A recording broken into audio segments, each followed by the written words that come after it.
Black Star Network is here. Hold no punches! I'm real revolutionary right now. Support this man, Black Media. He makes sure that our stories are told. Thank you for being the voice of Black America, Roland. Stay black. I love y'all. All momentum we have now, we have to keep this going. The video looks phenomenal. See, there's a difference between Black Star Network and Black-owned media and something like CNN. You can't be Black-owned media and be scared. It's time to be smart. Bring your eyeballs home. You dig?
is Wednesday, March 6, 2024. Coming up on Roland Martin Unfiltered, streaming live on the Black Star Network.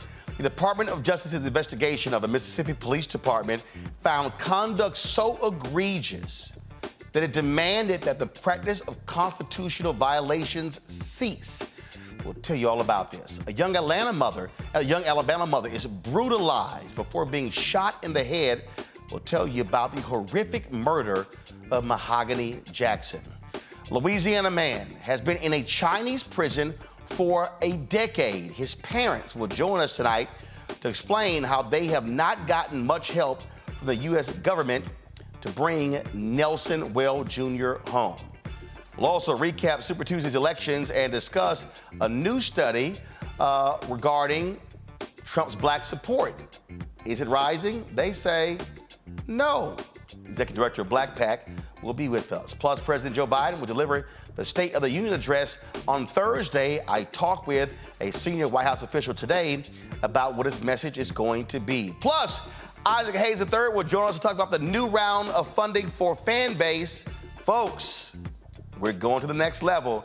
It's time to bring the funk on Roland Martin Unfiltered on the Black Star Network. Let's go. He's got it. Whatever the miss, he's on it. Whatever it is, he's got the scoop, the fact, the find. And when it breaks, he's right on time and it's rolling. Best believe he's knowing.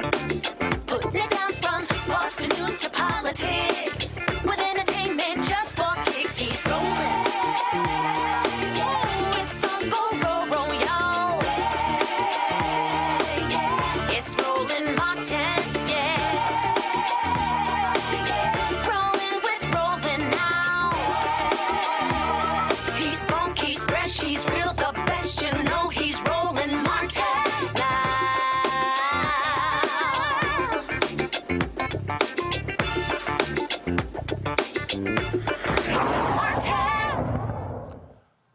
The Department of Justice issued demands to a Mississippi Police Department regarding them violating the constitutional rights of folks they have arrested. The DOJ found that the Lexington Police Department imprisoned people for outstanding fines without assessing whether they can afford to pay them. The DOJ said the practice must stop and the city must stop enforcing unlawful arrest warrants for people with outstanding fines. This announcement comes amid an ongoing Justice Department probe into alleged civil rights violations by police in Lexington, Mississippi. The investigation, which began in November, is focused on accusations of systemic police abuses in the majority black city of 1,800 people. I want to talk about this with my panel. Robert Patillo, he's the host of People, Passion, Politics, News and Talk 1380 WAOK out of Atlanta. Rebecca Carruthers, Vice President for Fair Election Center out of D.C. A. Scott Bolden, attorney here in D.C., former chair of the National Bar Association and D.C. Chamber of Commerce's Political Action Committee. Glad to have all three of you here. Scott, I want to start with you.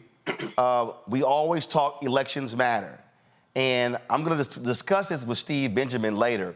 Regarding Biden's State of the Union address, but we have a civil rights division in the DOJ that arguably is the most aggressive DOJ since Robert Kennedy was Attorney General.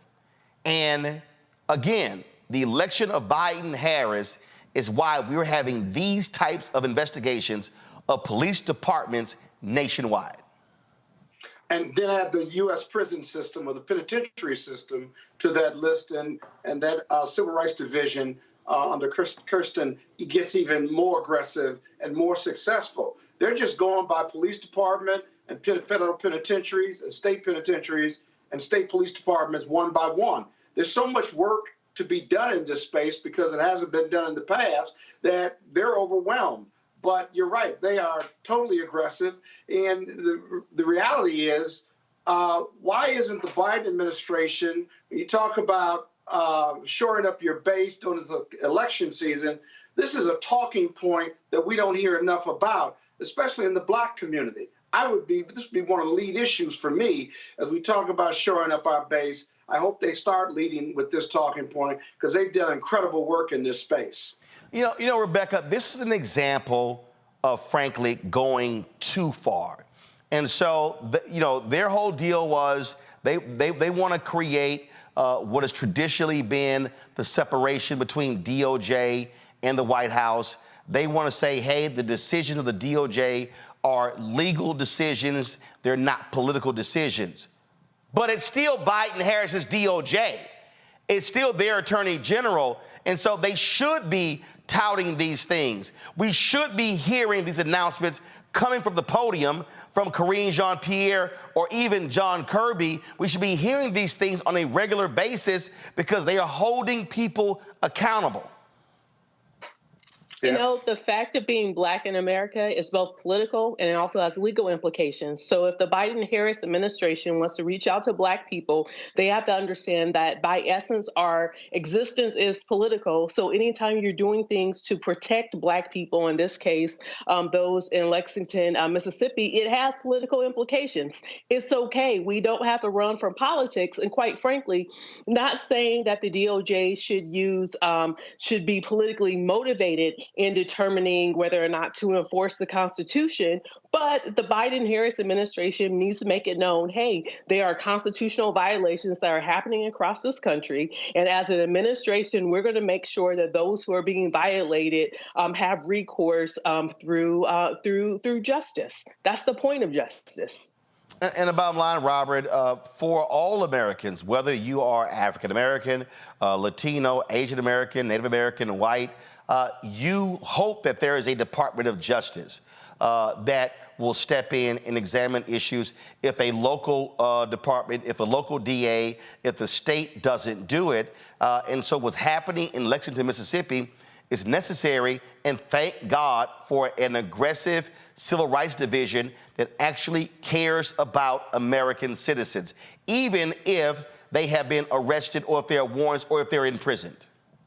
Well, I also want people to remember what the Justice Department was just one administration ago, because we can't look at this in a vacuum. Remember when Jeff Sessions was Attorney General, that was not too long ago, he spent the assets of the Civil Rights Division of the Justice Department to go after discrimination against white students in the form of diversity and affirmative action programs. That is what they spent the time and the efforts of civil rights attorneys in the Department of Justice to do, to investigate discrimination against white students. We have to look at what Bill Barr did as Attorney General and all the other acting attorneys general that President Trump had, whose main purpose were to help him steal the election and maintain power while going after his political adversaries. That is what a poor administration can do when they are given the immense power of the Justice Department. We're seeing the opposite of that now with Christian Clark and with Merrick Garland and the Biden Justice Department actually using these tools for the express purpose that they were meant to, which is to protect the civil rights of African Americans. And we should use this as a springboard to pass even stronger and more powerful legislation,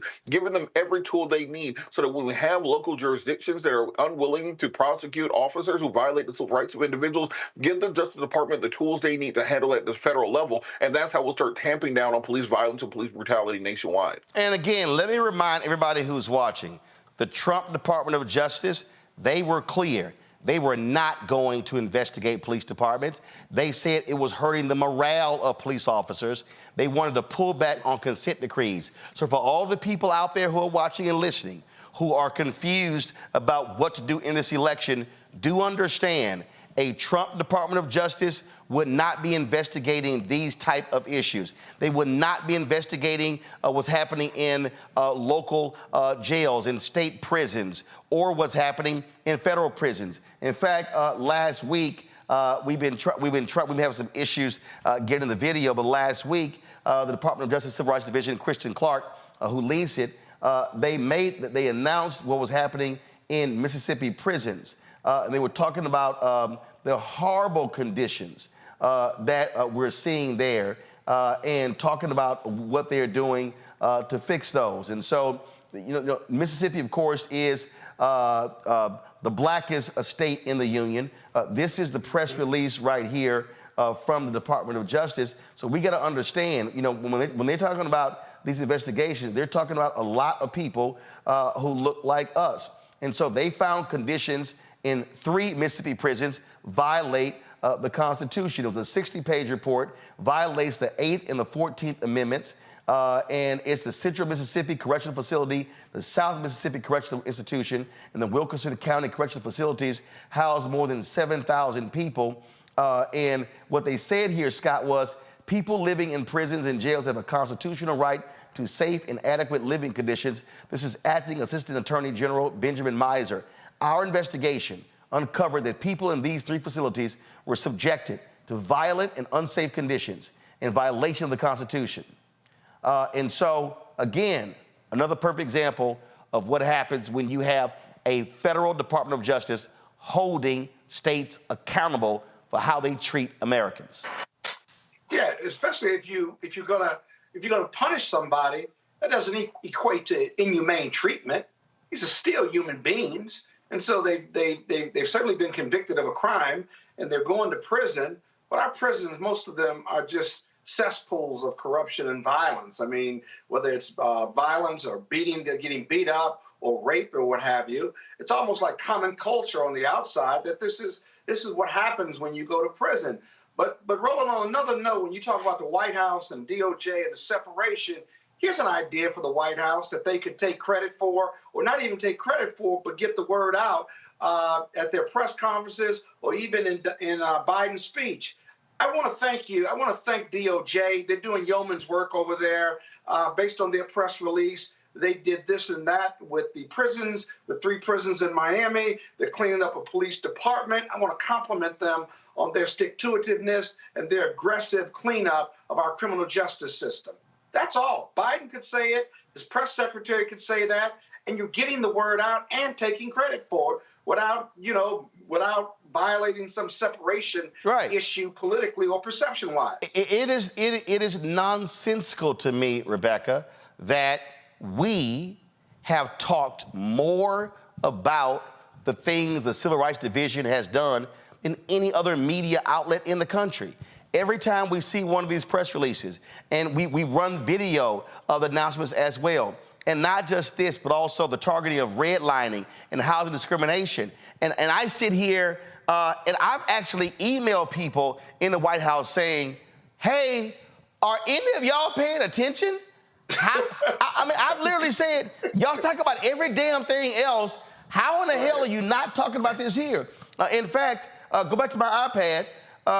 This report follows the April 22 report on Parchman, Mississippi State Penitentiary, known as Parchman, where it says, quote, violated the constitutional rights of persons incarcerated there by subjecting them to violence, failing to provide adequate care for serious mental health needs, or adequate suicide prevention measures, and using prolonged restrictive housing in a manner that poses a risk of serious harm. I don't understand why Biden's top advisors are not making sure that he is mentioning this, or the press secretary. It's literally the dumbest thing I've ever seen. The American public expects the president to have involvement with the Department of Justice. Is one of his agencies where he actually sets the appointments, and the Senate confirms. Like, this is his Justice Department. Just like I would expect USDA, I would expect it to push Biden's ag policies. It's okay. In fact, when I think about some of the activists in Mississippi, like Rukia Lumumba, who really was out front on the Parchman situation, I think they would want to know that this president is active, this president is listening, is hearing, listening to the activism on the ground, and is now responsive, using the agencies that he directs, who runs those agencies. Like, it's interconnected. In fact, this president should want people to say, hey, you may not like me, you may not like all of my policies, but guess what? This is what all of the agencies are doing on your behalf. So if you vote for me for a second term, these are all of the things that you're going to be getting in the second term and more.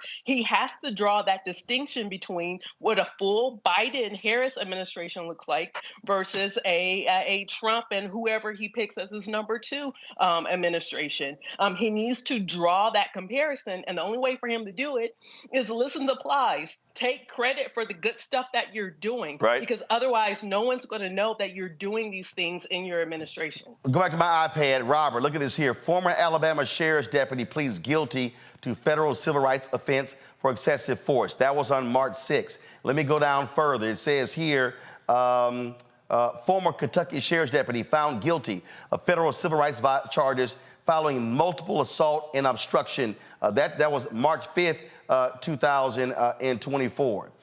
If I go to the next page right here, you see something about human trafficking. You see, let's go right here. Because that was, again, like I said, we talked about a lot of these things, but all of these are various things that the Department of Justice has been involved in. Most of the time, they're making these announcements from DOJ. It doesn't get lots of attention from the public, but people see this here, right? Justice Department informed City of Lexington, again, about the fines. We were just talking about that. If we go down here, right here, again, you see the Mississippi conditions right there that we just talked about. That was February 28th, that particular announcement. Former Alabama correctional sergeant sentenced for violating the civil rights of inmate by using excessive force and lying to cover it up. Then if you go down further, and again, folks, y'all out there, you can go to justice.gov and actually see these stories. And you're actually, these press releases showing you type of work. South Carolina man found guilty of hate crime for killing a transgender woman because of her gender identity. And look, we're just going to page 5 of the press releases right here. And you see how they're going after people for illegal tax returns. They're going after folks for any number of things. But again, there are a number of cases that we have talked about right here. Robert, Maryland corrections officer pleads guilty to conspiracy and destruction of records offenses related to cover-up of excessive force incident. I mean, your DOJ is doing the work. Folks voted for you to appoint an attorney general and the head of the Civil Rights Division to do these things, and you don't talk about it. That's nuts. Well, Democrats do a very poor job of controlling the narrative, often because they just aren't as dedicated to pushing the same message day in and day out. Think about what the current national conversation is on the issues of race. We're not talking about police officers who are being arrested and convicted and sentenced to jail time for violating the civil rights of African Americans and other minorities in this country through excessive force as demonstrated by the Department of Justice. The conversation on race and racism in this country is about diversity, equity, and inclusion. It's about critical race theory. It's about what books are being banned and aren't being banned. Most of the stuff you just named, you can't even teach in Florida. That'd be against the law in that state. And so when you're talking about controlling the narrative, controlling the conversations around these things, we have to lead with this, and we have to also. And we're going to just say, and we're going to make the decision as a society and as a culture that entertainers will be leading the conversation on politics for the Black community. Let's make sure we're getting them the right facts and the right information. We people are going to be taking their political advice from Waka Flocka Flame and Sexy Red and Whoa Vicky. Well, let's make sure that we're sitting them down with the Justice Department and the people who have been affected by many of these initiatives put forward by the Civil Rights Division, so that when they're going out there and repeating this information, they're repeating the correct information. Otherwise, we lose this argument to the intense MAGAs who are able to create their own version of reality to inhabit. Indeed. All right, hold tight 1 second. When we come back, Republicans want to defund the police. Yep.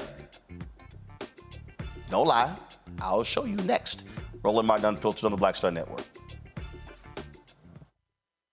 Hatred on the streets, a horrific scene, a white nationalist rally that descended into deadly violence. White people are losing their damn minds. An angry pro-Trump mob storms the U.S. Capitol. We're about to see the rise of what I call white minority resistance. We have seen white folks in this country who simply cannot tolerate Black folks voting. I think what we're seeing is the inevitable result of violent denial. This is part of American history. Every time that people of color have made progress, whether real or symbolic, there has been what Carol Anderson at Emory University calls white rage as a backlash. This is the rise of the Proud Boys and the Boogaloo Boys. America, there's going to be more of this. Here's all the Proud Boys, guys. This country is getting increasingly racist in its behaviors and its attitudes because of the fear of white people. The fear that they're taking our jobs, they're taking our resources, they're taking our women. This is white fear.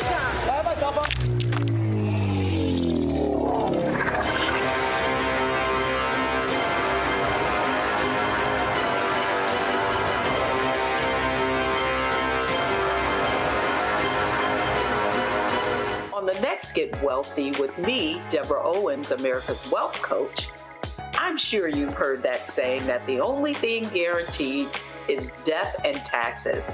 The truth is that the wealthy get wealthier by understanding tax strategy. And that's exactly the conversation that we're going to have on the next Get Wealthy, where you're going to learn wealth hacks that help you turn your wages into wealth. Taxes is one of the largest expenses you ever have. You really got to know how to manage that thing and get that under control so that you can build wealth. That's right here on Get Wealthy, only on Black Star Network. I'm Faraji Muhammad, live from LA. And this is The Culture. The Culture is a two-way conversation. You and me. We talk about the stories, politics, the good, the bad, and the downright ugly. So join our community every day at 3 p.m. Eastern and let your voice be heard. Hey, we're all in this together. So let's talk about it and see what kind of trouble we can get into. It's The Culture, weekdays at 3, only on the Black Star Network.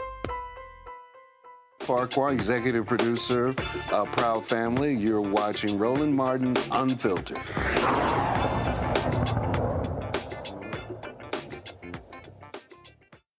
Republicans want to defund the police. Yep, no lie. They've been criticizing Democrats for the last several years for that, lying about that as well.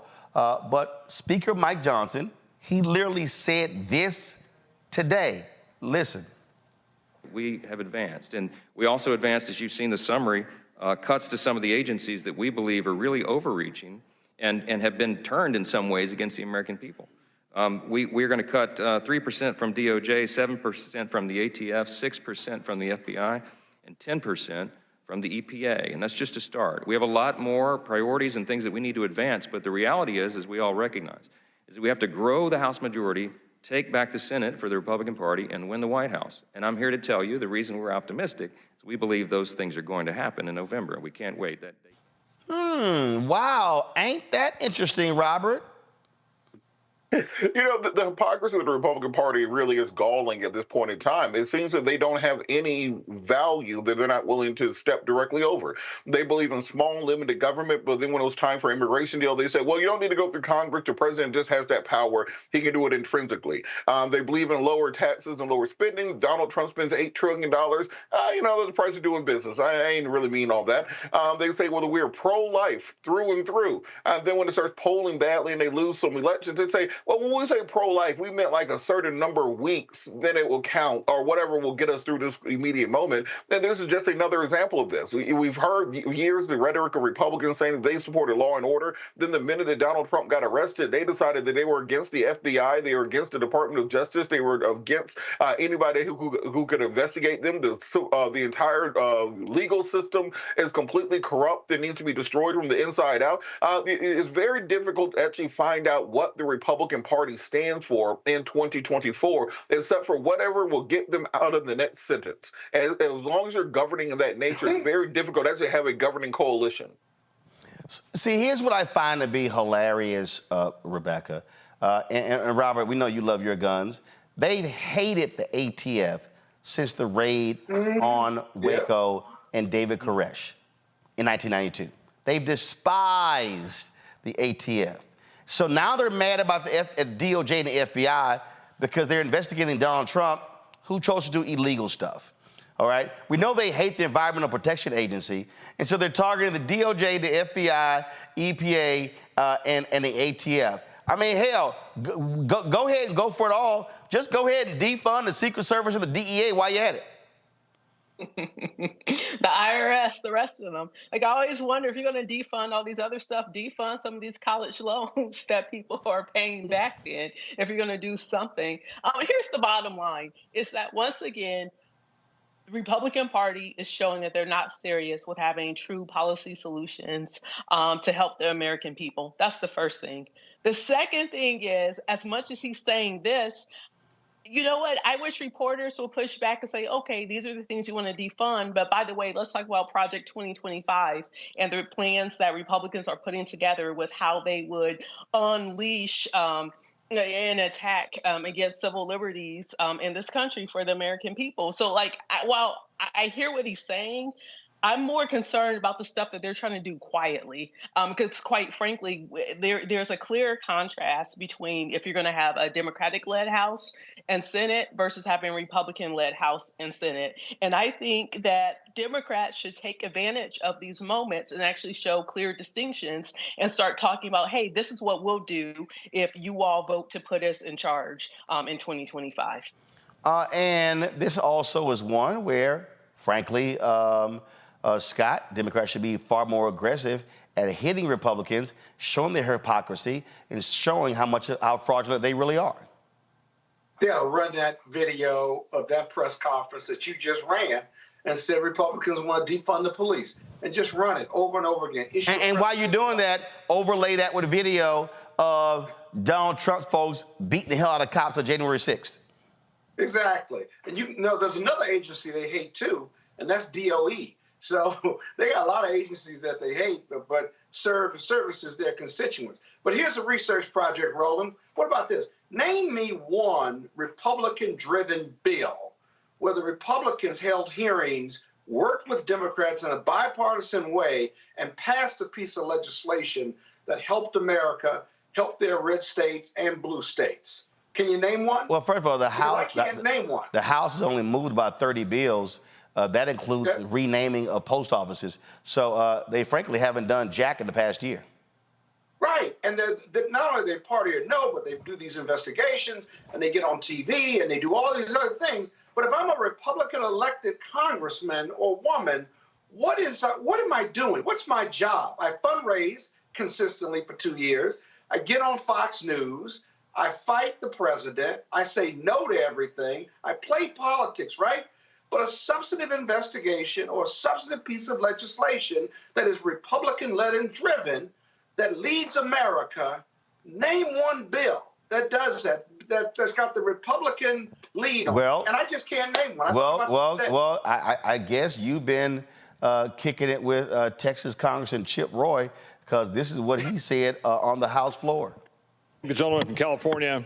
I'm sorry, California. I would note that we've only really had now 2 people speak in opposition to the bill out of the 40 minutes it's been on the floor. And that's just the reality of what we deal with here. The fact of the matter is, all of this is a shell game. Last year, Republicans were presented with a bill that was supposed to cap spending at $1.59 trillion. Now we have legislation that will do no such thing. Republicans will go around and they'll talk about how they scored major wins, how they somehow delivered for the American people. The fact of the matter is, we did no such thing.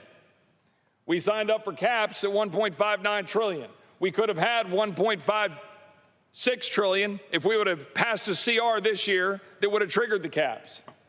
Limit safe growth that we passed was $1.471 trillion, but we're not doing that. We're going to blow the lid off of caps at $1.66 trillion. That's what we're actually going to do.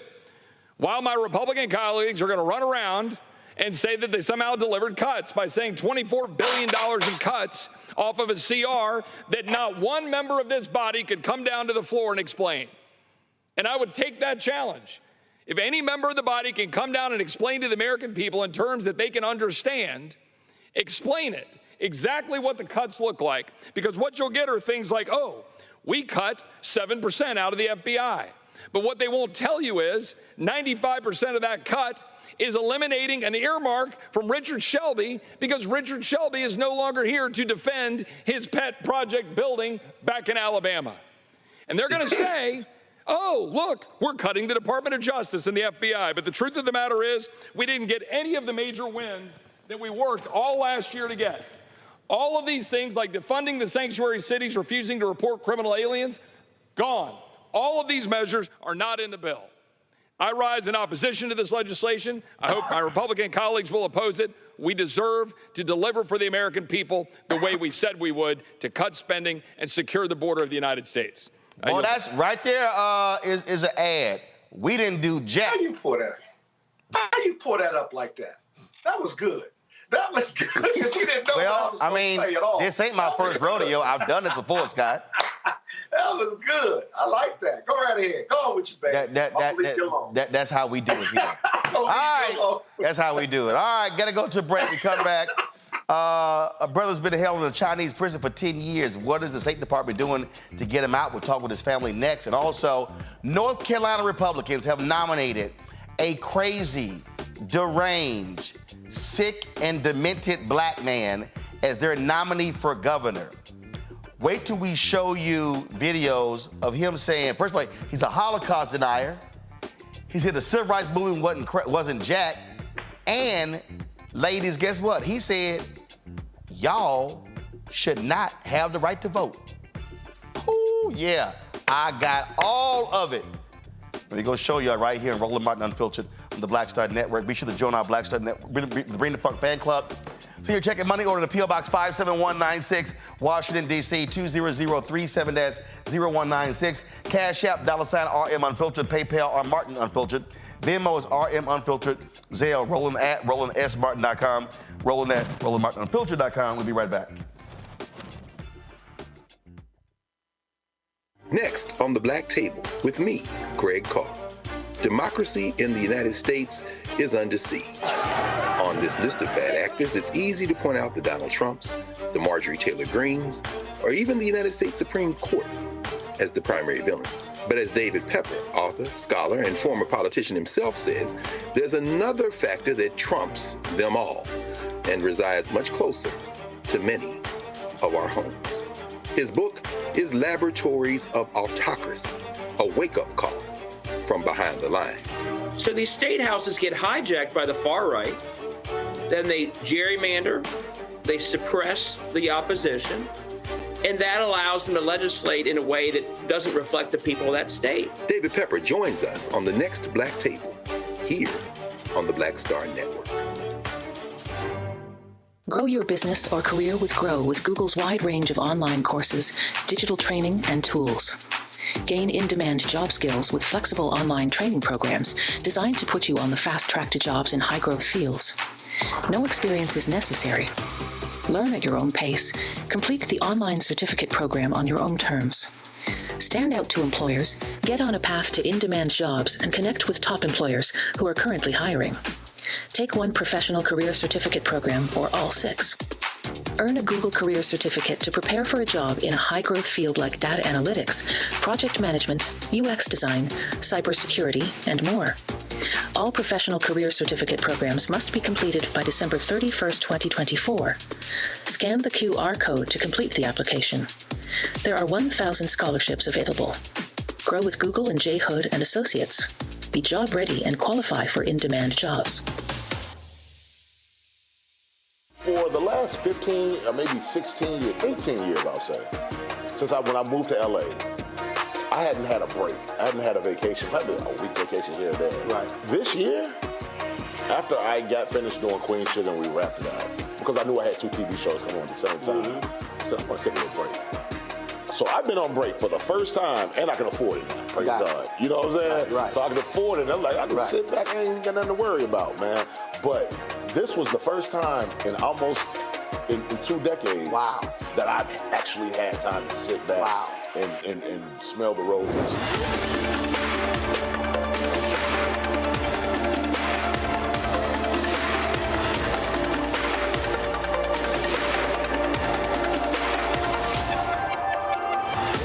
When you talk about blackness and what happens in black culture, we're about covering these things that matter to us, speaking to our issues and concerns. This is a genuine people-powered movement. There's a lot of stuff that we're not getting. You get it, and you spread the word. We wish to plead our own cause.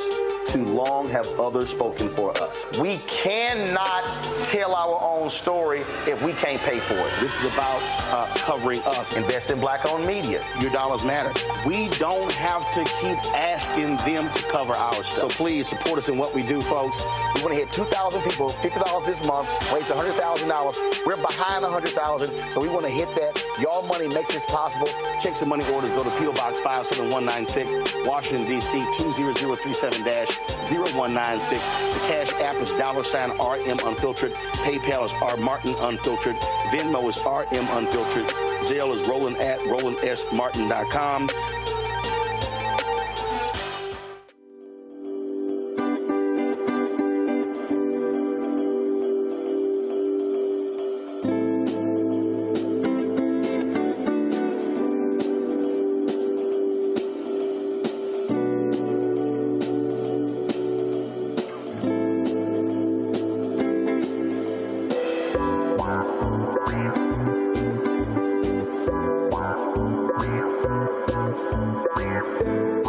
Sherry Shepard with Sammy Roman. I'm Dr. Robin B., pharmacist and fitness coach, and you're watching Roland Martin Unfiltered.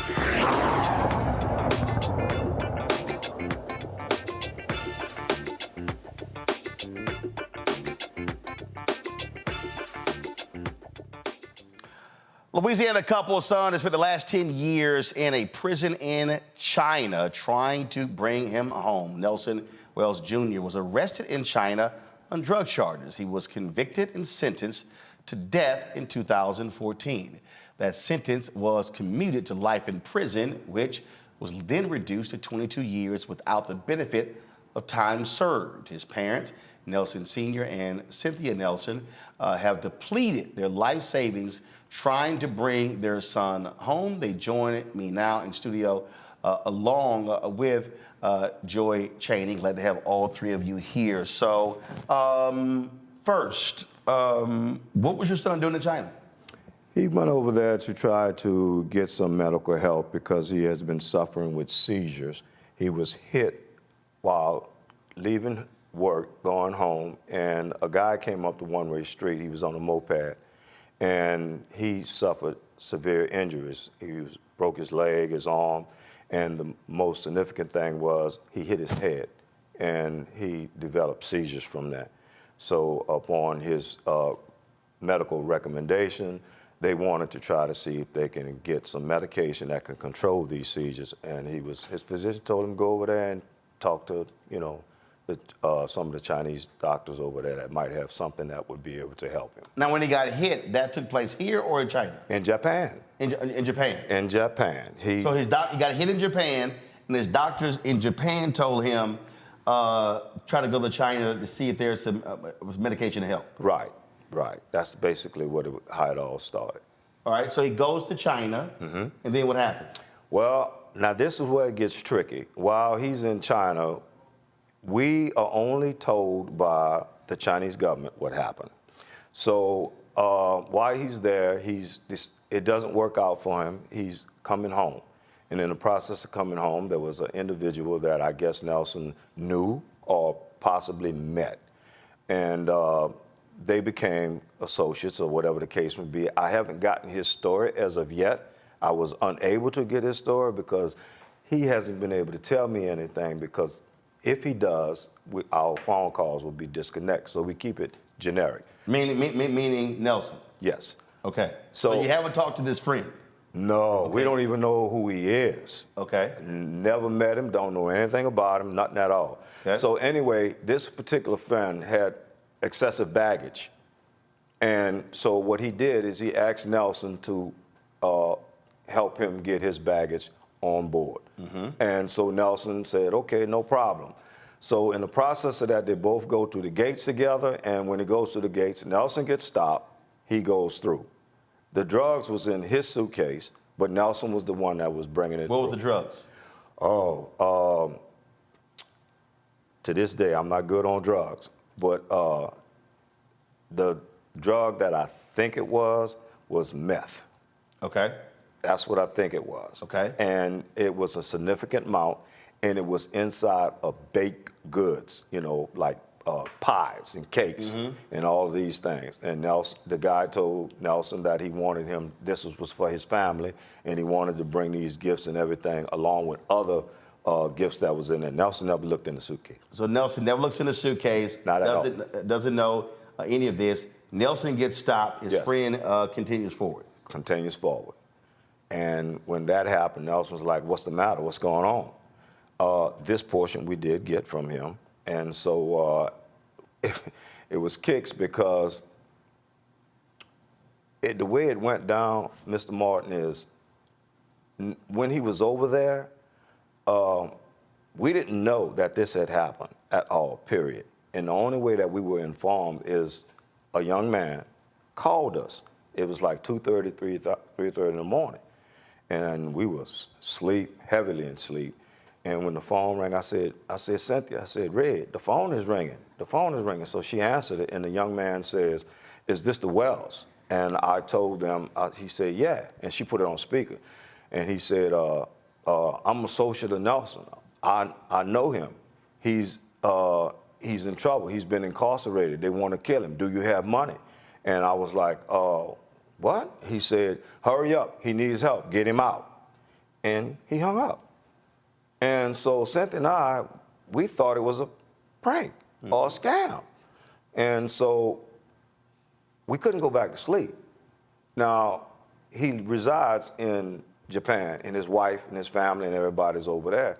So because we were so nervous about the phone call, we actually called his wife and asked, did Nelson go to China? And she said he did. And in the process of that, well, now we thinking, this might not be a prank. It might not be a scam. So at this point, we decide that let's look into this. So we called embassy, the Chinese embassy, and we say, look, we believe that our son may be incarcerated. Chinese embassy where? In Beijing, I believe it was, we called it. Yeah, I think it was Beijing. And we asked them, we said, listen, we believe that our son has been detained. We need you all to find out and verify, is this true? So the embassy went to searching for him, and they called us back and said, well, we don't have him. We don't know anything about it. So a couple of weeks went by, and after all these weeks went by, we started saying, well, we haven't heard from him. He calls us all the time. He don't miss special occasions. And so our wedding anniversary go by, and we don't have no phone call from him. So it's like, okay, something is not right. So we inquired again, and still yet they don't have anything. So Cynthia, at this point, start using outside channels. We find him. And in the process of finding him, then we verify that this is true with Mr. John Cam, who's in San Francisco. He said he's not on my list, but he is there. So we then, in turn, forward this information to the embassy. The embassy goes find him. And as they find him, they come back and say, yeah, this is true. He's there. And we will do whatever we can to help y'all in this process. So at that point, Nelson is in the detention center. And I think 6 months go by. We are not in contact with him at all. So eventually, after about another 3 months, we finally get a phone call from Nelson, and he says, Mom,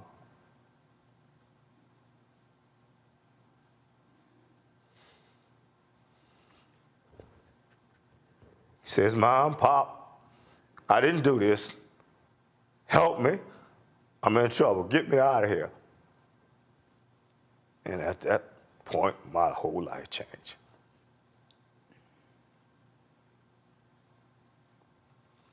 So now this is a reality. This is no game. We have no political contacts. I don't know what I'm gonna do to help my child. I feel helpless, weak. So we get back in touch with the embassy, and we ask them to give us all the support and assist. We ask them, well, is there some lawyers y'all can help us out with? And this is kind of hard for Mr. Martin, so bear with me. He says, you tell me, they said, no, we can't do anything like that. All we could do is give you a list, and y'all can go from there. So Cynthia and I, we go down that complete list, and the lawyers that we're speaking with, their language is English is, it's a barrier. So as we going back and forth, they say, well, send this, send that. We sent pretty much all our savings to lawyers. Some didn't do anything. Some just... Now, lawyers there? Yes, sir. Okay. All right. Chinese. So you're paying for lawyers there? Correct. All right. While this is happening, first of all, where are you in Louisiana? We live right now in Houghton, Louisiana, which is in Bossier, Shreveport area. Are you communicating with your member of Congress, your two United States senators, and what are you getting from them? Well, to this day, it took us a long, hard road to get to them. We notified them about everything that had been going on, and it through hard work. And Ms. Dominique Ben, who's a reporter with KLSA, she took us an interview, and our word got out. So now hold on. Before that, I take it you're calling, you're emailing, you're writing, and no help. Your members of Congress are not responding? Nobody. We were out there on our own. It was like we were in the middle of the Pacific Ocean and nobody threw us a life raft. That's it. So we were out there with no experience, none of this stuff. But it didn't last that way forever.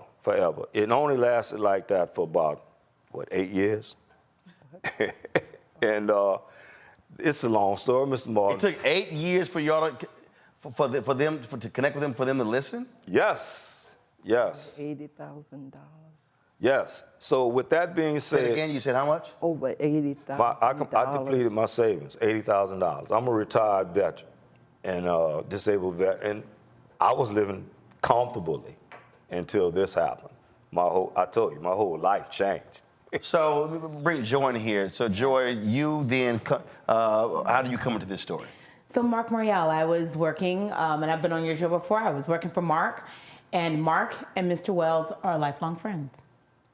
Mr. Wells had reached out to Mark. At the time I worked for him, he asked me to do some work on it, and then I continued working on it, and even after I left the Urban League, I took them on as pro bono clients, along with a man named Peter Humphrey, who he and his wife had been in a Chinese prison from Britain, and they were released, and so Peter has dedicated his life to helping other families not feel so alone and to navigate this quagmire. It's very difficult. So with him in London and me in the United States here in Washington, D.C., and with so many friends that have come from that, including new friends, Angelo Greco, others, we have been making some traction. Yes. And when we say make some traction, Yeah, how so? let me tell you about it. So this week we're in D.C. and we're meeting with our members of Congress. The Wells's congressman happens to be Mike Johnson, who is now Speaker. Your member of Congress is the Speaker of the House. Yes. How fortuitous. And then, of course, our two senators from Louisiana, Senator Kennedy and Senator Cassidy. The attention from the press and others, and Ms. Dominique Benn certainly focused everyone's attention on this case. And with that, we were able to get responses. And now we have our senators, as well as others, including Troy Carter. Everyone is focused, and we are starting to get high-level conversations with the State Department, with others in the Chinese, in the People's Republic of China, and others to try to see what kinds of negotiations, what kinds of conversations can happen to help Nelson. Have y'all actually sat and met with Speaker Johnson? No, but what I can say Not is in this. person, but. But what I can say is this. Before Speaker Johnson became Speaker Johnson, he called me personally on the phone, and we had a 2.5 hour conversation. And in that conversation, he understood what I was asking for, and he promised me. He said, I will do everything in my power to assist you and your family in bringing your son home. Have y'all had direct conversation with both United States senators? We have. So today we met with Senator Cassidy in person in his Is that office. the first time y'all met with him? Yes. It is the first time. So in 10 years, this is the first time you met with one of your two United States senators? Yes. Yes, that's true. This is true. What about Kennedy? Not Not as in of yet. person. Not in person. But we have spoke with his staff. No, have you talked to him? No, sir. Not Kennedy. So in the decade, you haven't talked to Kennedy. You're here. Is his office setting up time for y'all to meet with him? We're working on it. We've met with his staff. And, you know, No, that's the staff. I'm talking about him. We hope to meet with Senator Kennedy soon.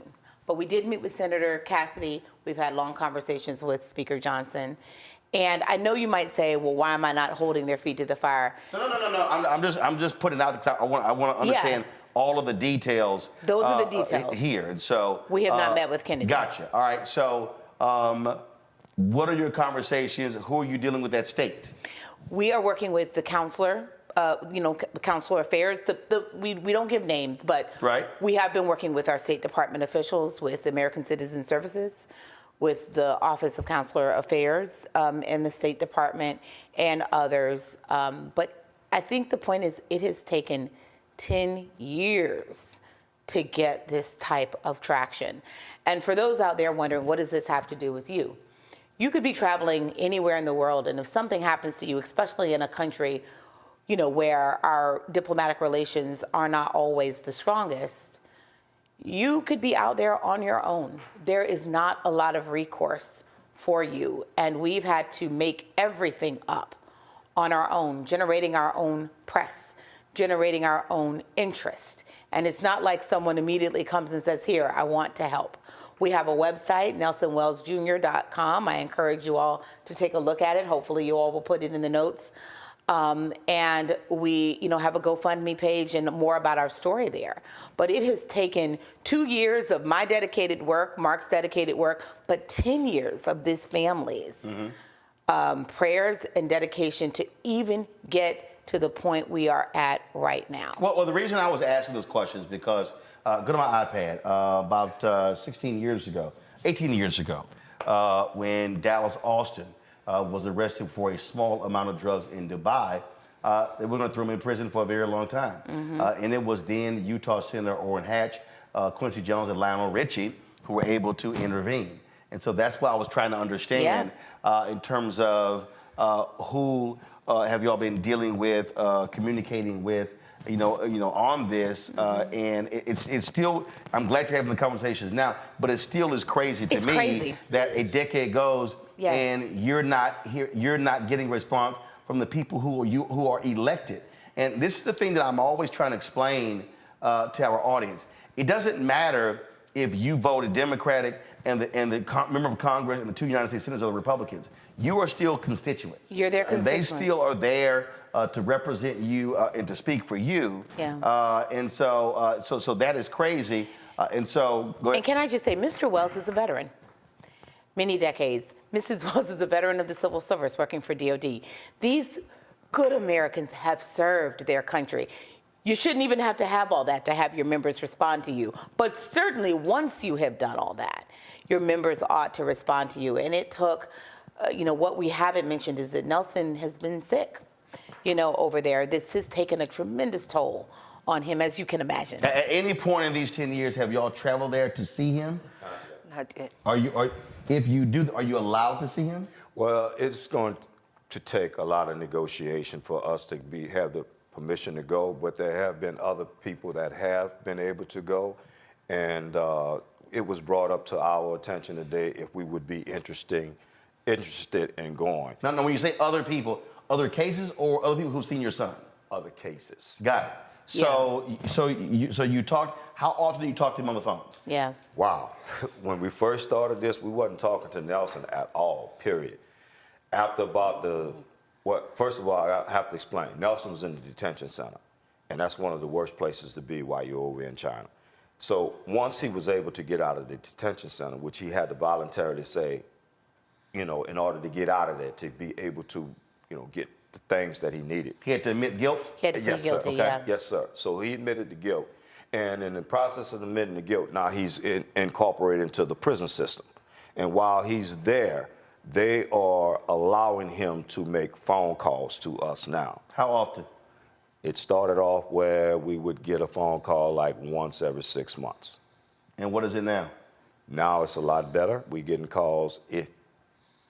I would say he would get calls maybe once a month or once every 2 months. And his wife and child, how many children does he have?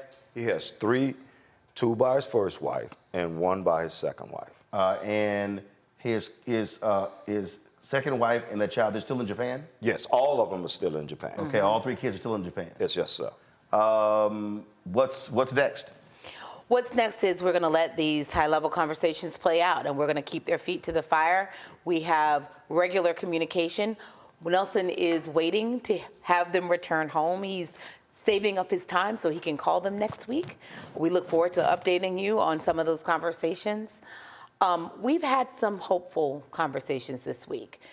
It made a difference to be in person. Right.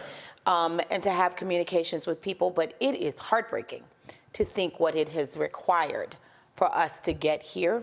Yes. Our attention has meant that Nelson has gotten more frequent visits by American Citizen Services in Beijing. But let me tell you, if you're overseas and you get caught in this situation, right, you get to know a officer.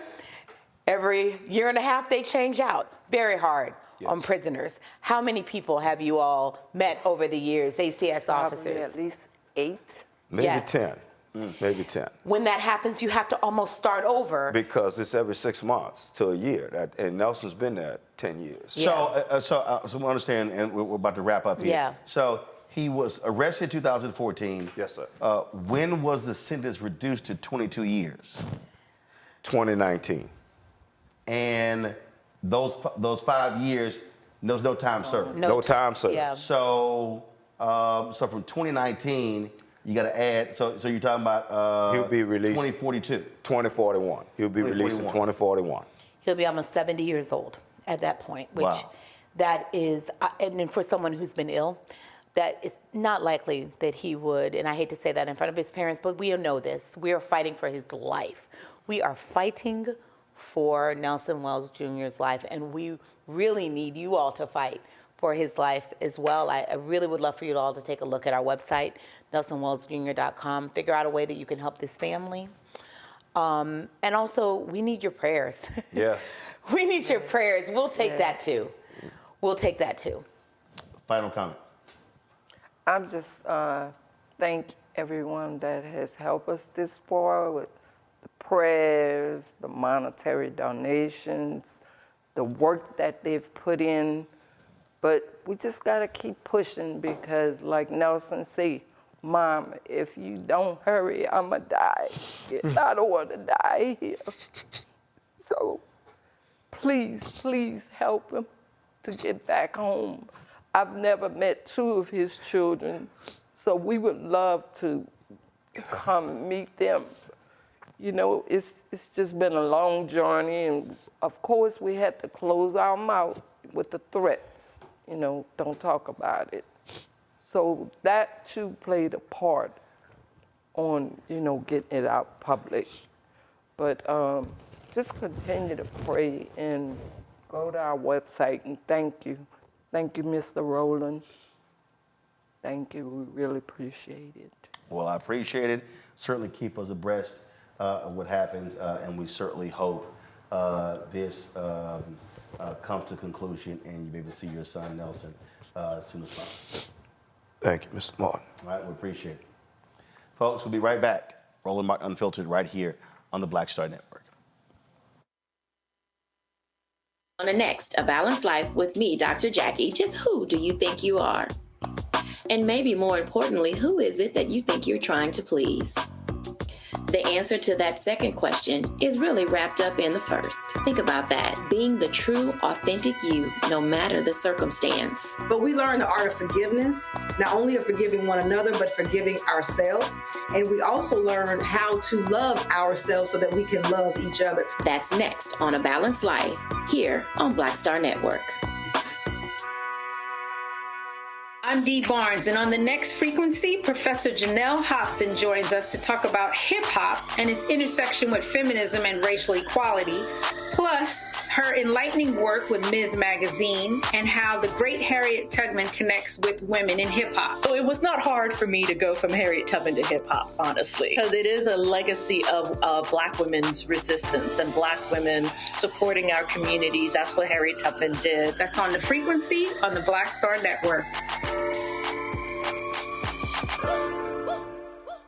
Hatred on the streets, a horrific scene, a white nationalist rally that descended into deadly violence. White people are losing their damn minds. As an angry pro-Trump mob storms the U.S. Capitol, we're about to see the rise of what I call white minority resistance. We have seen white folks in this country who simply cannot tolerate Black folks voting. I think what we're seeing is the inevitable result of violent denial. This is part of American history. Every time that people of color have made progress, whether real or symbolic, there has been what Carol Anderson at Emory University calls white rage as a backlash. This is the rise of the Proud Boys and the Boogaloo Boys. America, there's going to be more of this. Here's all the Proud Boys, guys. This country is getting increasingly racist in its behaviors and its attitudes because of the fear of white people. The fear that they're taking our jobs, they're taking our resources, they're taking our women. This is white fear.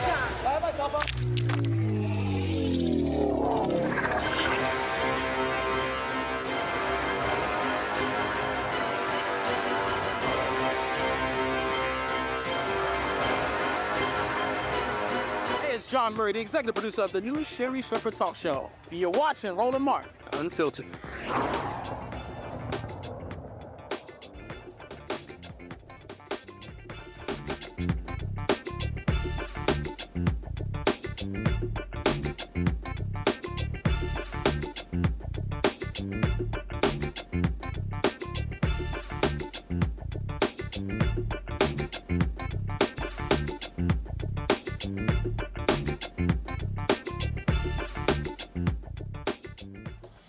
All right, folks, there's been a lot of talk about these mainstream polls showing Donald Trump getting in excess of 20% of the black vote in the election, where the folks at Black PAC partnered with Cornell Belcher's firm, Brilliant Corners Research and Strategies, to survey black voters, and the results are a lot different than what is being reported in these other polls. Adrian Shropshire is the executive director of Black PAC, joins me now from LA. Adrian, glad to have you on the show. So what does your poll say that makes it so different than all the rest of this stuff we've been hearing for the past several months? So we have actually been polling and doing focus groups for the last 6 months.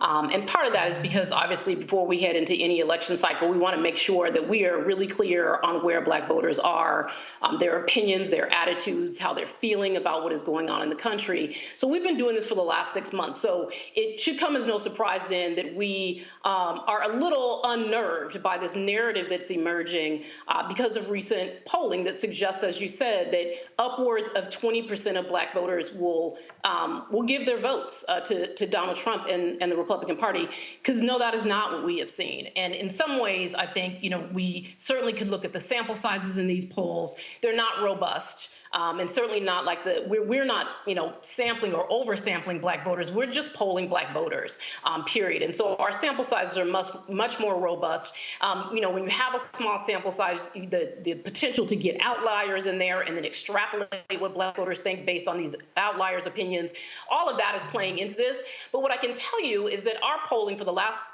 6 months and our focus groups don't suggest at all that there is some historic number of black folks that are saying that they're going to vote for Donald Trump. There is no racial realignment that appears to be happening in the research that we're doing. And in fact, the support levels for Donald Trump have not risen since 2020 in the research that we've done. So he has gotten between 8 and 12% of black voters saying that they're going to support him going back to 2020. And I think the same is true for the thermometer that we use. We use a thermometer. We ask people how warm or cold they feel toward a candidate. And Donald Trump's thermometer has hovered just above zero, the coldest of cold in our research going all the way back to 2016. So it is unsettling to hear, and not so much the polls themselves, but there is a narrative emerging that suggests that black people are going to do something that the actual voter turnout data doesn't say.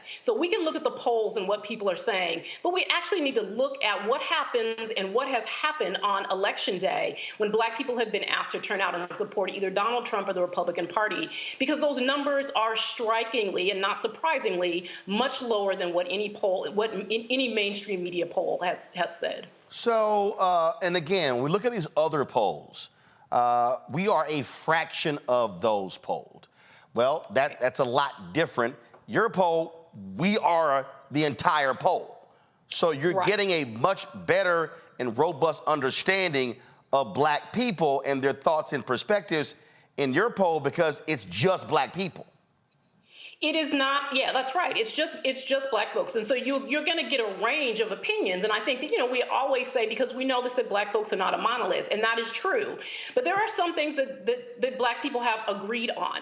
There are some things that are very clear to us in terms of what is at stake. And this is the other thing that that just rings true for us. And obviously is, the opposite of what the mainstream polling is saying. We've been asking this question for the last 6 months. What is the biggest threat to the black community? We ask it in our polls and we ask it in our focus groups. And the number one answer is the re-election of Donald Trump, followed closely at number 2 by white supremacy. Those two things are not unrelated in the minds of Black folks. So Black people are very clear about the threat that Donald Trump poses to this country. They're very clear about the threat that he poses to American democracy, but they're also really clear about the threat that he poses specifically to our community. And so it is hard for me to believe that people who believe that Donald Trump is the single greatest threat to the Black community are also somehow then going to give him 20% of our vote above and beyond what we have done for him or Republicans over the last several election cycles. This right here, go to my iPad, the slides that y'all presented, and you're showing actual results. 2016 exit polls show 8%, Pew said 6. In 2020, exit polls showed 12, Pew said 8. And then in 2022, exit polls show 9, and it was 6. But one of the things that pollster Terrence Woodbury show is that it does. Now this is what I try to explain to people. This is national overall, but depending upon the state, that's different. So he said that Trump did better among African Americans, especially Black men in North Carolina, and the spillover that affected Tom Tillis. And so I'm always trying to explain to people, when you see these polls being discussed on television, they sort of mean nothing, because a presidential election are state elections. It's really what's happening in Georgia, North Carolina, Pennsylvania, Wisconsin, as opposed to, across the country, because the reality is the election is going to come down to about 7 or 8 states. Mm-hmm. Yeah, so so our polling is both national polling and battleground polling. So it is trying to get a specific lens on the individual states, where we know that we know those states are going to determine the outcome of the election, but we also know that Black voters will be determinant in some ways in many of those states. I mean, what I will say is the numbers that you showed, the sort of exit polls versus Pew, the Pew numbers are the actual after the fact data, right? So it is going back and looking through who actually showed up, right? And not just the exit polls, which are always slightly higher than the actual turnout numbers and support numbers. So when we look at the Pew numbers, those are the ones that we use to say that this is what happened on election day, not the exit, because the exits are always a little bit off. The thing that I will say, though, is that even when we look at the individual states, we aren't seeing, again, like what the national polls are suggesting right now is actual racial realignment within the parties.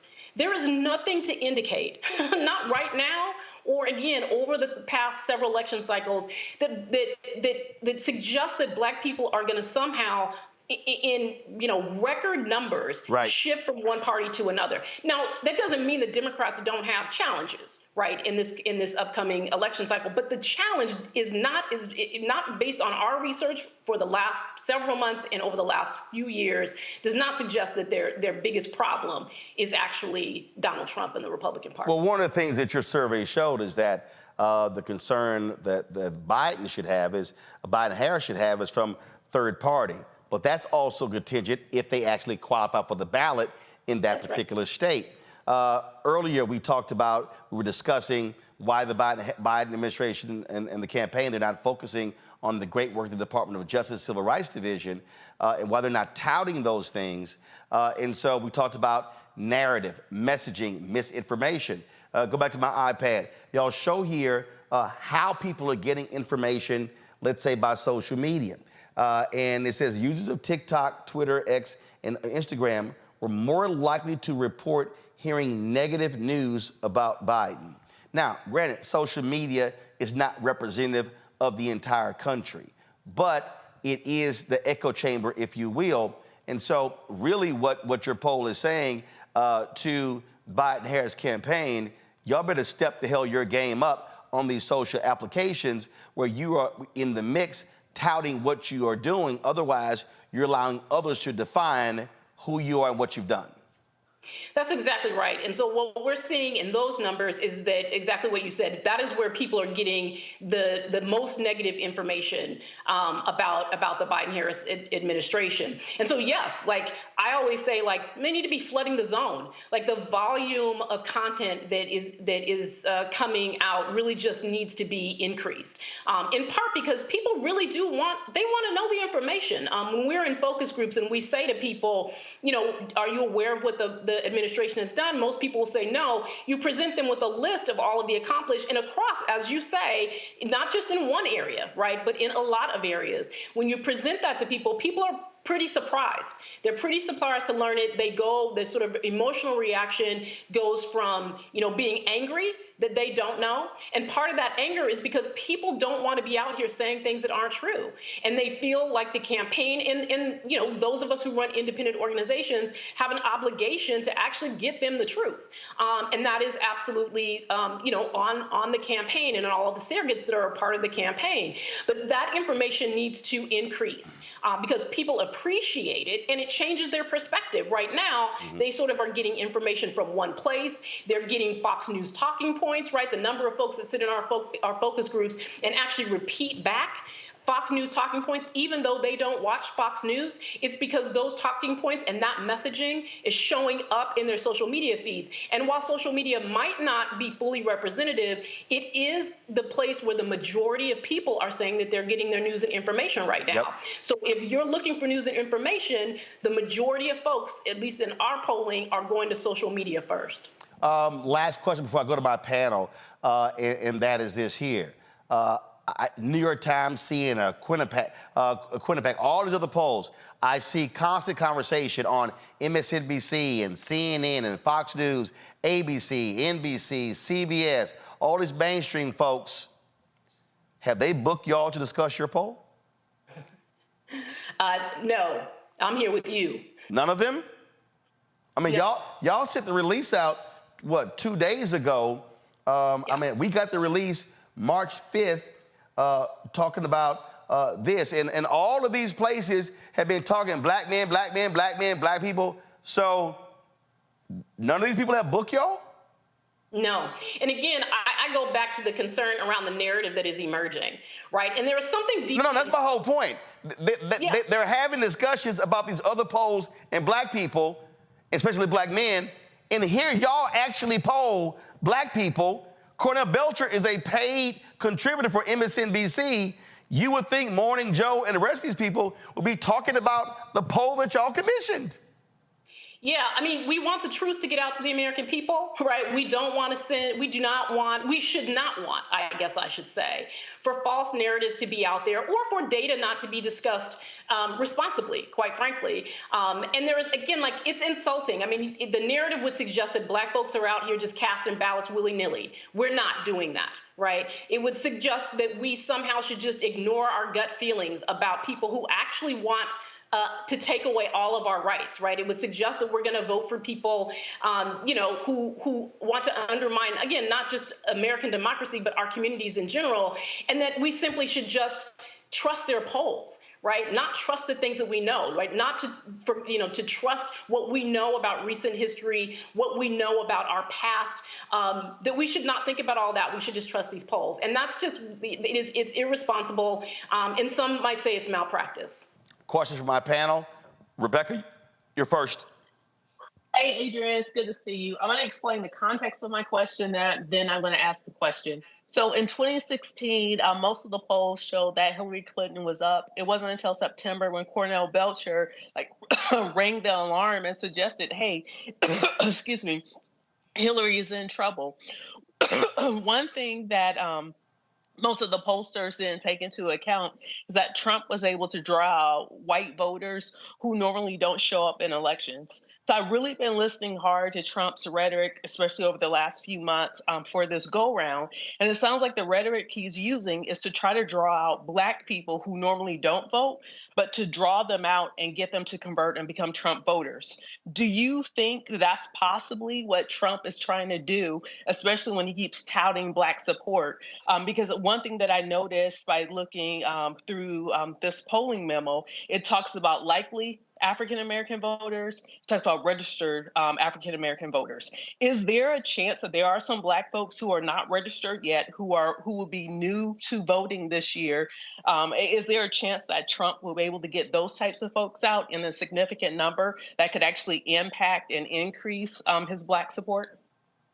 I actually don't think that the strategy is about winning over Black voters at all. And I don't think that it ever is with the Republican Party. I think that it is about depressing the vote. I think it is about convincing Black people that they shouldn't trust Democrats and therefore it's not worth their time to come out. And it's about saying to some Black voters who may be on the fence that you should give us a look. But largely it's about asking, keeping people home, right? Getting people to stay home. Or I think the other thing that we're seeing right now, obviously, is suggesting to people that there's an off-ramp to a third-party candidate. And as Roland said, you can suggest that if you want to, but people, we need to do a better job of sort of educating people on what it means to get to 270 electoral college votes. Because if you're not on the ballot in states, you're not getting electoral college votes. So we shouldn't be confusing people, telling or suggesting that if they vote third party, that somehow they're voting for someone who has, any chance in heck to actually win. So I think that the strategy is about depressing the vote. That's usually what it always is. Trump has some fixation with Black people. He has some obsession with Black men in particular. So he does the little things with the tennis shoes, right? He does the little things to, try and make him seem, like he's in with a set of people. But that stuff really is all about just trying to keep us home and trying to raise concern about the Democratic Party. Scott? Hey, Adrian, Scott Bolden here. Black people don't know what the Biden-Harris team has done. That's not their fault. That's Biden-Harris's fault, right? And so I'd be interested if they continue to lack these communication or presentations to Black folks and telling us what we've done. Does your polling suggest whether that's going to dictate whether more Black people come out to vote or not, or whether they're going to vote for another candidate, whether it's Donald Trump or a third-party candidate? Yeah, so I would look to both our polling and our focus groups for the answer to that question. So when we ask folks what they've heard, oftentimes it's very little.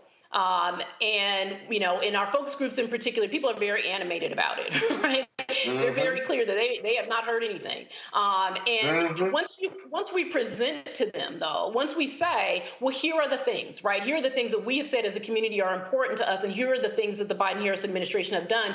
People, one, again, as I said earlier, they're surprised. They're not happy about the fact that they don't know. And they're confused, right, about why they don't know. So, but once you present that to them and you allow people to talk about it, they their perspective changes. They say, oh, I didn't know that. Oh, I'm gonna give Joe Biden points for that, right? Or they say, well, I graded him at the beginning of the focus group. I gave him a D, but I didn't know he did all this, so I'm gonna give him a B, right? So people change their perspective. And it is important. Again, that's why it's the volume that matters. And we know that Democrats are historically not good at messaging. They're not good at tooting their own horn. They're not good at any of that. And, in a focus group a couple weeks ago in Detroit, a man said, you know what, Joe Biden needs to start running his mouth. And that's exactly what people want. They said Joe Biden needs to start bragging, like say all of the things, because we know what Trump said he did, whether he did it or not. We know what he said he did, and we remember it from 4 years ago or 3 years ago now, and we know what he is saying, claiming that he did now, because he talks about it. He puts his name on every single thing, and that Joe Biden needs to start doing that. And one other point I'll make on this is that people, even when they do know about the accomplishments, or even when they personally benefited from some of the policies that the Biden-Harris administration has moved, they often don't connect it to Joe Biden. So people will say, oh yeah, I got my student loan forgiven, but I didn't know that was Joe Biden. Or I paid my rent because of the American Rescue Plan, but I didn't know that was Joe Biden, right? So there is this thing about putting your name on it. Say you did it. Let people know that you did that. Right. People love Dark Brandon, right?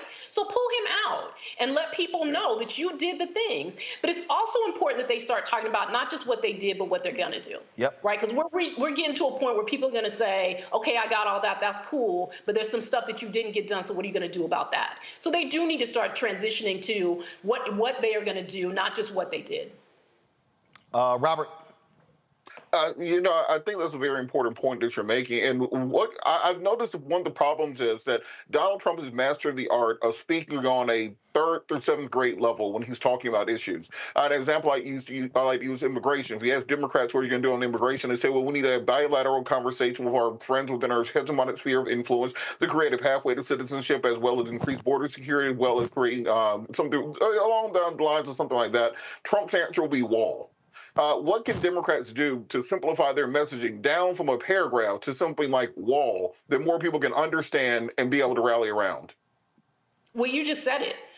It is simplifying the message. It's also what we see when we talk about the Democrats have done big things, and they say what, and we say the Inflation Reduction Act.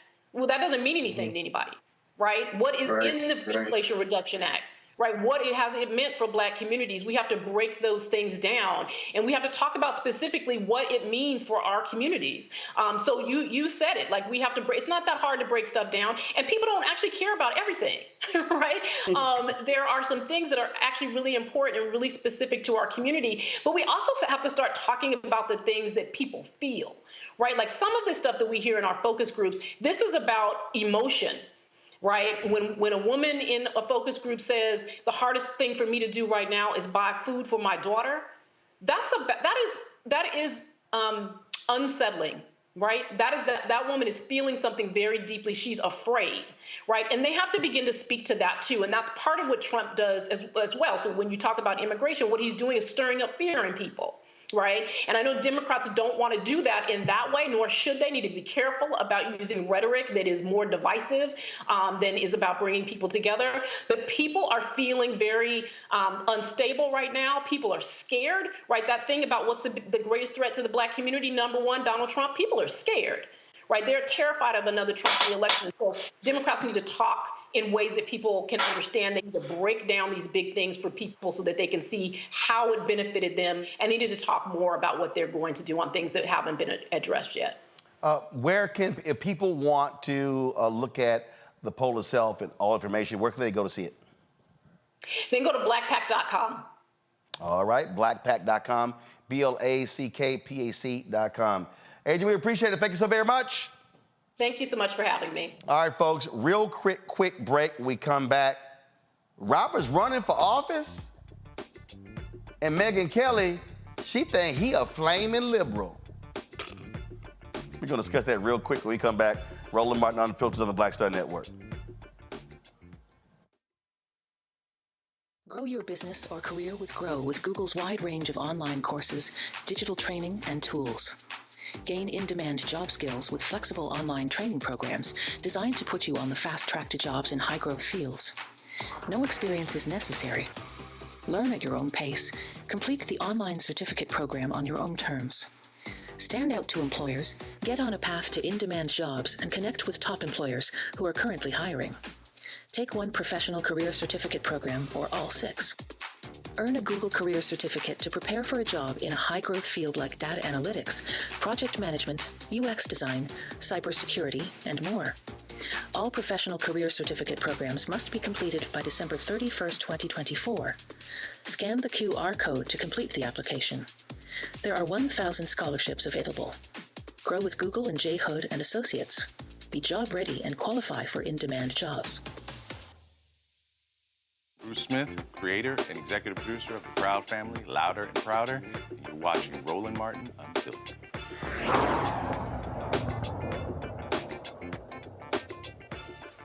All right, y'all, so you've been watching the trial in Atlanta regarding Fonnie Willis and the Trump folks trying to get her expelled. You know, there's a judge in the case, and he's overseeing the case. Well, we always are trying to explain to y'all, these are elected positions out here. They are elected positions. And so that particular judge in the case, his name is, of course, Fulton Superior Court Judge Scott McAfee. Well, I saw this tweet today, and the tweet says that civil rights attorney and Red Talk Radio host Robert Patillo plans to run against him. Now, guess what? Lil Megyn Kelly, she ain't so happy with that, y'all. So what happened, I saw this here. Terrible news for Team Trump in Atlanta. Judge McAfee was running unopposed. Now you get a Jesse Jackson disciple challenging him in a district that went 73% for Biden. McAfee is going to need a rock-solid spine to disqualify Fonnie Willis now. All right, well, first, Robert, are you running? Is this true?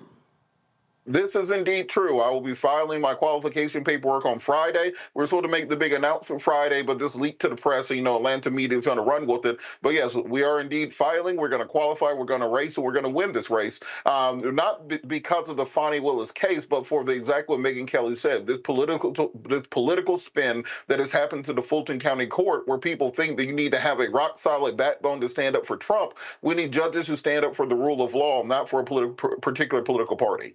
So first of all, what I thought was hilarious, yes, you did work for Rainbow Push, but boy, she got you down as, he gonna come out with, it's gonna be Dashiki Reverend Jackson, Afro Reverend Jackson.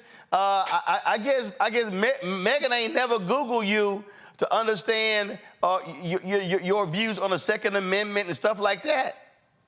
One of the big things that I think of whenever conservatives start talking about, all this new black support they're going to get, but then they have tweets like this that shows them they have absolutely no black friends or any black people in their orbit. Black does not mean liberal. Black just means you're a black person. She saw a black person and assumed that I was some, bleeding heart liberal. I'm very strong in the Second Amendment. I grew up in the Southern Baptist Church. I have many views that align with social conservatives. What they don't understand, however, is that the MAGA movement is not a conservative movement. The MAGA movement is not a fiscally conservative movement. It spent $8 trillion in 4 years.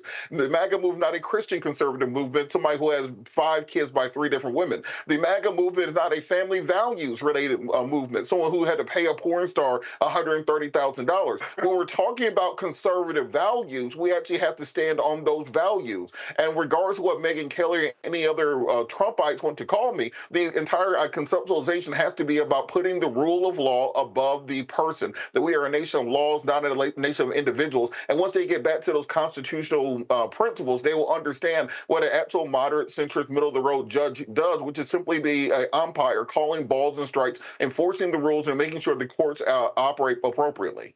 Well, but the other deal is this here. Folk like Megyn Kelly, they don't know jack about black people. They don't even realize that black people, depending upon where you grew up, could be conservative in their thoughts and views, but we vote Democrat based upon those public policy. And so that's why I got a kick out of her dumb tweet. And again, and the thing is, she ain't the brightest bulb in a dark room. And she should know better as a so-called lawyer to understand one's background and to learn how to do some research before you open your mouth.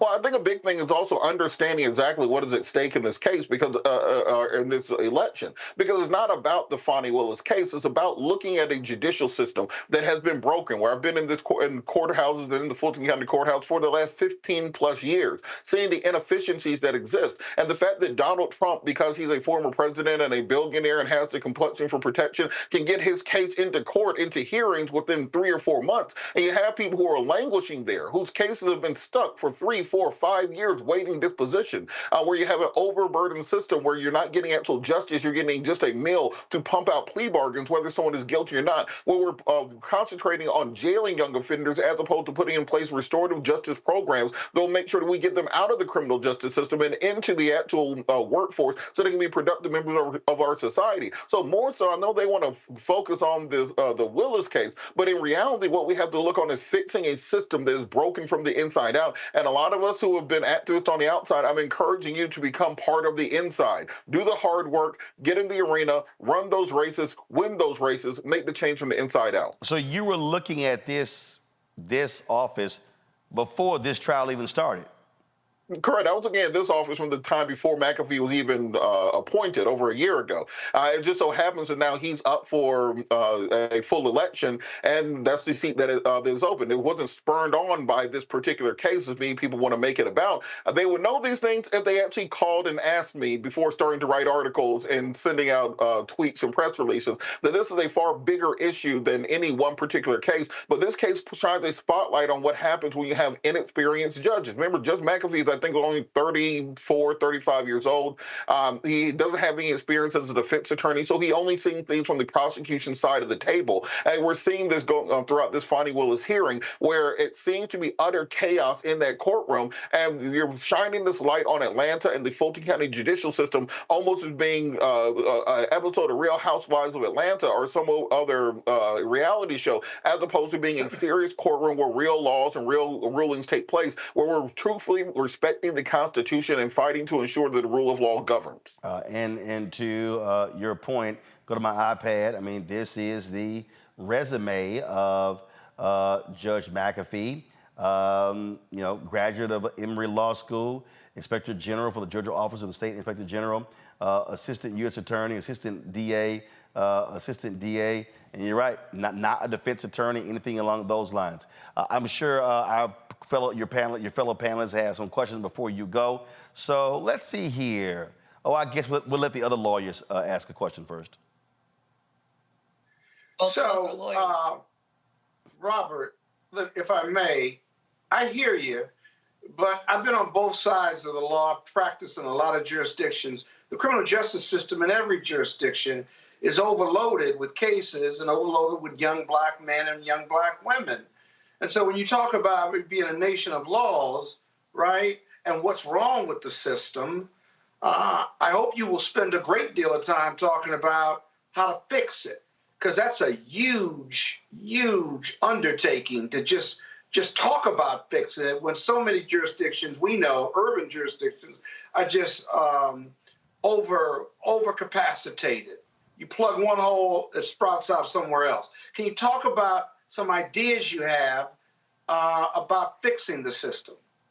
Absolutely. I think one of the things has to be putting fire under the tails of the prosecutors to either make your case, move it, or dismiss it. We have far too many cases where the prosecutor can come to court term after term and say further notice or continuance, or they need to have another hearing just to kick the can down the road. 2-3 years later, after that happens, and you're flying into town for appearance after appearance, you just take a plea bargain to get rid of it. That is their way of handling cases. If you take that power away and say you have to have this case tried by this date certain, just as we're seeing in this Trump case, you'll see those caseloads diminish significantly because they will actually have to dismiss the cases they don't have evidence on.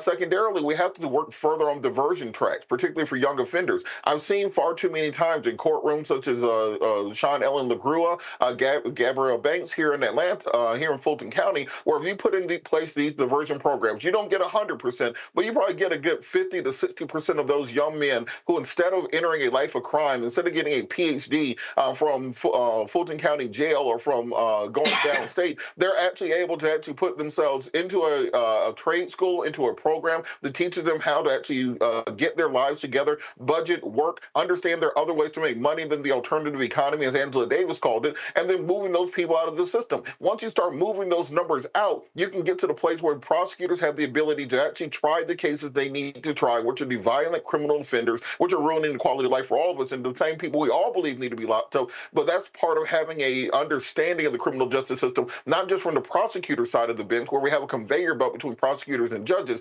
but from the criminal defense side of the belt to understand how you can create compromises and actually move the system forward. Rebecca? I ask every candidate this question: why you? Why now? Why this office? Reverend questions. Reverend Gerald Durley always gives a sermon. She don't need you saying excellent question. She know that. You asked her for one question, and as usual, she asked three. Now I got two more. No, she asked one question. I know it's your show. She asked one question. Scott, stop talking. Scott, from one attorney to another. You didn't hear the comma? She asked one question. Robert, three parts. Look, Reverend Gerald Durley talks about Kairos moments, that you have two ways of measuring time. You have chronos, the minutes, the seconds, the hours on a clock that tick at regular intervals. But then you have Kairos moments. That's the moment where time intersects with destiny. And when that moment comes, you cannot let it pass you by. And I felt that as a matter of reality, that this is a one-time in my career where I feel that I can make a contribution to the bench. I told my wife about 10 years ago, if I ever talk about becoming Superior Court judge, please take me out somewhere and get me a mental health evaluation. But just going by the nature of the system right now, the inadequacies and the inefficiencies that we're seeing, the fact that we have this conveyor belt between prosecutors and the bench and jurisdiction after jurisdiction, that we have this new Nixonian tough on crime conceptualization of working its way through the nation again, that doesn't talk about rehabilitation, does not talk about restoration, does not talk about fixing actual problems. I thought that this is the time to actually get my hands dirty and do the work instead of trying to compel other people to change their actions. Get in there, change things, to be an example for others. And that's why I thought it was this time, this seat, this moment, and the time was right for me to do so. All right, then. All right, Robert, we appreciate it. I know you got to go, so thanks a bunch. And we'll good luck in the race. And I'm sure Megyn Kelly is going to be trying to give you a call to, inquire about your background. Absolutely. Go to judgepatillo.com. That's JUDGEPATILLO.com. Make a contribution today. We got to get off the ground rolling. Scott McAfee has $100,000 in the bank already. We have zero because we did not expect to announce this soon. So we're looking forward to everybody's support. Thanks so much, Roland. When's the election? November? Hey, whoa. The election is... Hey, Scott, stop talking. Robert, when is the election? The election is special election. It will be May 21st. We have a month and a half. Or so to get this thing up and running and up and going. So qualification ends on Friday. The election will be the end of May. Runoff will be beginning of June if a runoff is needed. And Scott, to your point, $3,300 is the contribution limit. You can make that online right now. Oh, he got that. Thank you for answering my question. Oh, he got that. So, very important. So, Robert, do me a favor. If Megyn Kelly has the guts to book you on her show, bring all your guns you always trying to show on this show. Will do. Click. I got you. Click. All right. Robert, thanks a bunch. All right. We go to a break. Y'all, we going to come back. Wait until I show y'all the crazy thoughts of this black MAGA Republican who is their nominee for governor of North Carolina. Every black person in North Carolina should be kicking that fool to the curb. That's next. Roland Martin Unfiltered on the Black Star Network. When you talk about blackness and what happens in black culture, we're about covering these things that matter to us, speaking to our issues and concerns. This is a genuine people-powered movement. There's a lot of stuff that we're not getting. You get it, and you spread the word. We wish to plead our own cause. Too long have others spoken for us. We cannot tell our own story if we can't pay for it. This is about covering us. Invest in black-owned media. Your dollars matter. We don't have to keep asking them to cover our stuff. So please support us in what we do, folks. We want to hit 2,000 people, $50 this month, raise $100,000. We're behind 100,000, so we want to hit that. Y'all money makes this possible. Checks and money orders go to P.O. Box 57196, Washington, D.C. 20037-0196. The Cash App is $RM Unfiltered. PayPal is R Martin Unfiltered. Venmo is RM Unfiltered. Zelle is Roland at RolandSMartin.com. Me, Sherry Shepard, and you know what you're watching, Roland Martin Unfiltered.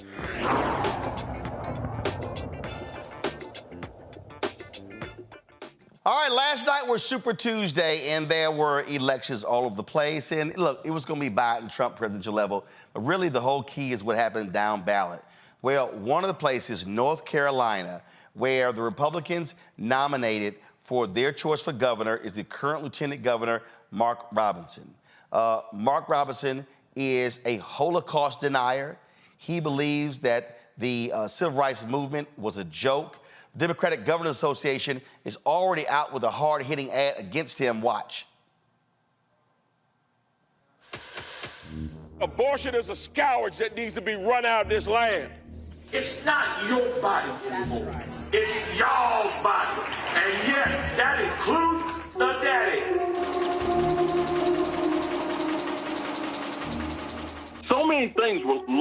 during the civil rights movement. So many freedoms were lost during the civil rights movement that shouldn't have been lost. I'd love to pass a law that restricts abortion. We could pass a bill that say you can't have an abortion in North Carolina for any reason. This little minor thing happens in January. Oh, that's horrible. If there's a movement in this country that is demonic and that is full of the spirit of Antichrist, it is the transgender movement. Homosexuality, any of that filth. And yes, I called it filth. Abortion is a scourge that needs to be run out of this land.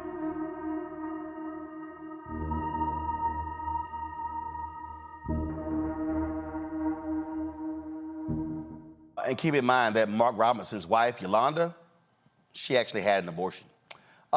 Check this out, Rebecca. He don't like folks like you having a right to vote. Listen to what Mark Robinson said in 2020. A few days ago and asked her, what America are we going back to make America great again? The one where women couldn't vote or black people were swinging from trees? I would say to him, if I was standing in front of him, I absolutely want to go back to the America where women couldn't vote. Do you know why? Because in those days, we had people who fought for real social change, and they were called Republicans. A few days ago and asked her. So Mark Robinson wants to go back to the days, Rebecca, where people like you couldn't vote. So, right. I think both. I think both Scott and I don't even know where to begin because there's so much. I've been watching clips about him and just watching a clown down in North Carolina. Here's the thing. I thought Herschel Walker was bad last cycle. But what is really bad is that this guy has actually, and this is also what's sad too, he is, I think, the first Black person since Reconstruction who's been elected, I think, statewide in North Carolina, which is insane. Well, you know, and that's from either party, Republican or Democrat. The thing about Robinson is, as much as he wants to invoke that the Republican Party is good for Black people, not this Republican Party. If we were going back to the Republican Party that actually did stuff to promote civil rights, did stuff to protect the Black community and advance the Black community, at that time, I think they were called radical Republicans. But he is not a radical Republican. And so a lot of the stuff that he's saying is very nonsensical. This is once again why I wish North Carolina Democrats would have got behind Sheree Beasley and would have made sure that she would have had statewide office, because North Carolina needs a counter to what's going to happen with Mark Robinson. I don't know very much about the Democratic candidate who's going to be running against him, but from past the Democratic candidate is Josh Stein, and Josh Stein is the current Attorney General. Oh, right. Okay. Right. I don't know much about him. Which also, you know, I don't even know if that's my problem or if that's his problem. But what my concern is that race is going to become an issue in this campaign. I don't know that Stein is going to be able to deal with those issues of race. And there could be a possibility that Mark Robinson would be able to get enough Black support in order to win. Like, it's sad because this guy, in my opinion, his ideologies are dangerous for Black people in North Carolina, but I don't know that the Democratic Party has an effective answer to shut it down. This is what Trump said about his buddy Mark Robinson. Scott, you're gonna love this. But, you know, I heard him coming in on the plane. I was listening, and I said to the people on the plane, watch this. This is Martin Luther King on steroids, okay? Now, I told that to Mark. I said, I think you're better than Martin Luther King. I think you are Martin Luther King ×2. And he looked at me, and I wasn't sure, was he angry because that's a terrible thing to say, or was he complimented? I have never figured it out, but I'm telling you, he's one of, right? When I said that to you, you looked like, I don't know if I like that comment. You should like it, because you are outstanding, and you're going to be the next governor, so that's going to be very cool. Scott, take it away. Why you ask me questions about all these ignorant mofos? I mean, I don't even know why we. I asked. No, first of all, let's be clear. Well, hold on. No, wait, Scott. He is. Let me be very clear. He is the Republican nominee for governor. I know. No, Joe Biden lost North Carolina by 2.5 points in 2020. The incumbent governor, Roy Cooper, is not running. Mark Robinson is the current lieutenant governor. Mark Robinson can win. So this is real. Yeah, it's real. It's called real ignorance. But let me ask you something. What does going back to radical Republicans to make America great again have to do with why women shouldn't vote? I don't understand his connection there. He went from A to Z. What does that have to do with women? He don't want women to vote, and that's his explanation. I mean, it makes no sense. I think you're right.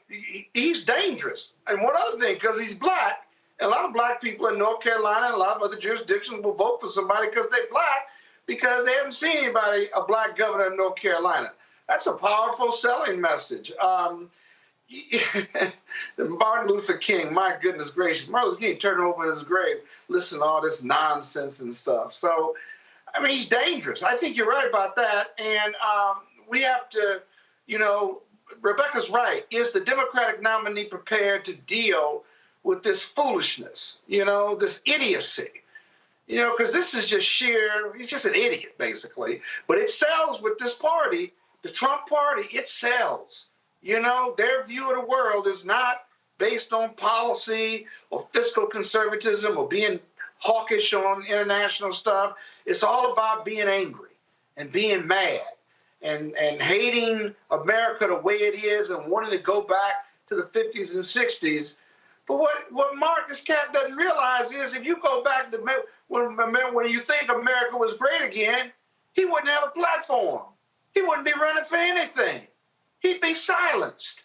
So what is he talking about? Well, it's just ignorance, man. He's an idiot. They love him. Real quick, Josh Stein dropped this video, and so let's go ahead and y'all have it in the control room, the Josh Stein video. Go ahead and play it. Here's something else I'm not supposed to say. If I had all the power right now, let's say I was the governor and had a willing legislature, we could pass a bill saying you can't have an abortion in North Carolina for any reason. We've got it down to 12 weeks. The next goal is to get it down to 6 and just keep moving from there. Yeah, I'd love to pass a law that restricts abortion. Abortion is a scourge that needs to be run out of this land. It's not your body anymore. It's y'all's body. And yes, that includes the daddy. Called to be led by men, but when it was time to face down Goliath, sent David, not DeVita, David. Homosexuality, any of that filth. And yes, I call it filth. Do not turn your children over to these wicked people. I got them AR-15s in case the government gets too big for its britches. Because I'm going to fill the backside of them britches with some lead. Someone who thinks that women do not have a place in our society, who thinks the Holocaust didn't exist, who thinks that the civil rights movement was about nothing. I would not support someone who thinks that way. A vote for Mark Robinson might feel good because you think he might win the primary, but his outrageous and bigoted statements will make him a loser and unelectable.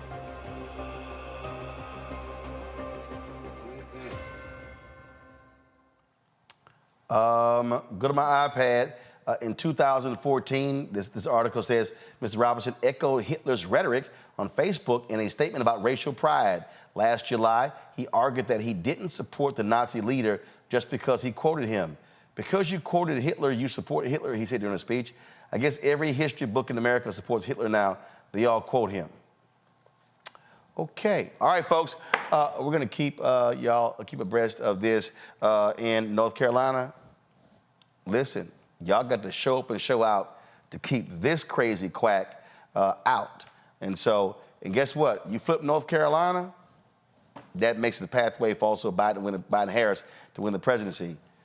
This cannot stand. Going to break, we come back, we'll talk with Isaac Hayes III, the founder of Fanbase. It's a new day. They've got some new things happening that you want to hear about. You're watching Roland Martin Unfiltered on the Black Sun Network.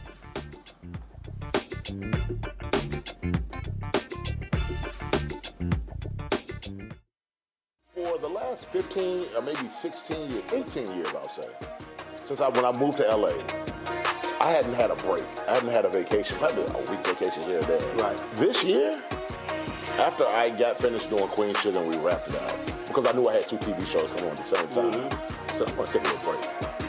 So I've been on break for the first time, and I can afford it now. Praise God. You know what I'm saying? Right. So I can afford it. I'm like, I can sit back, I ain't got nothing to worry about, man. But this was the first time in almost in 2 decades that I've actually had time to sit back and smell the roses.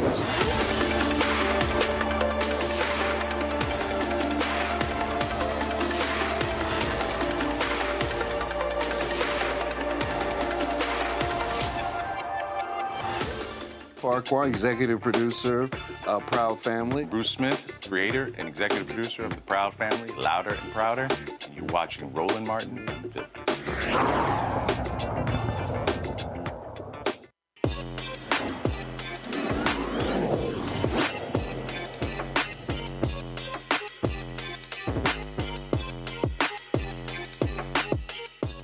All right, folks, we've talked a lot on the show about the social media app Fanbase.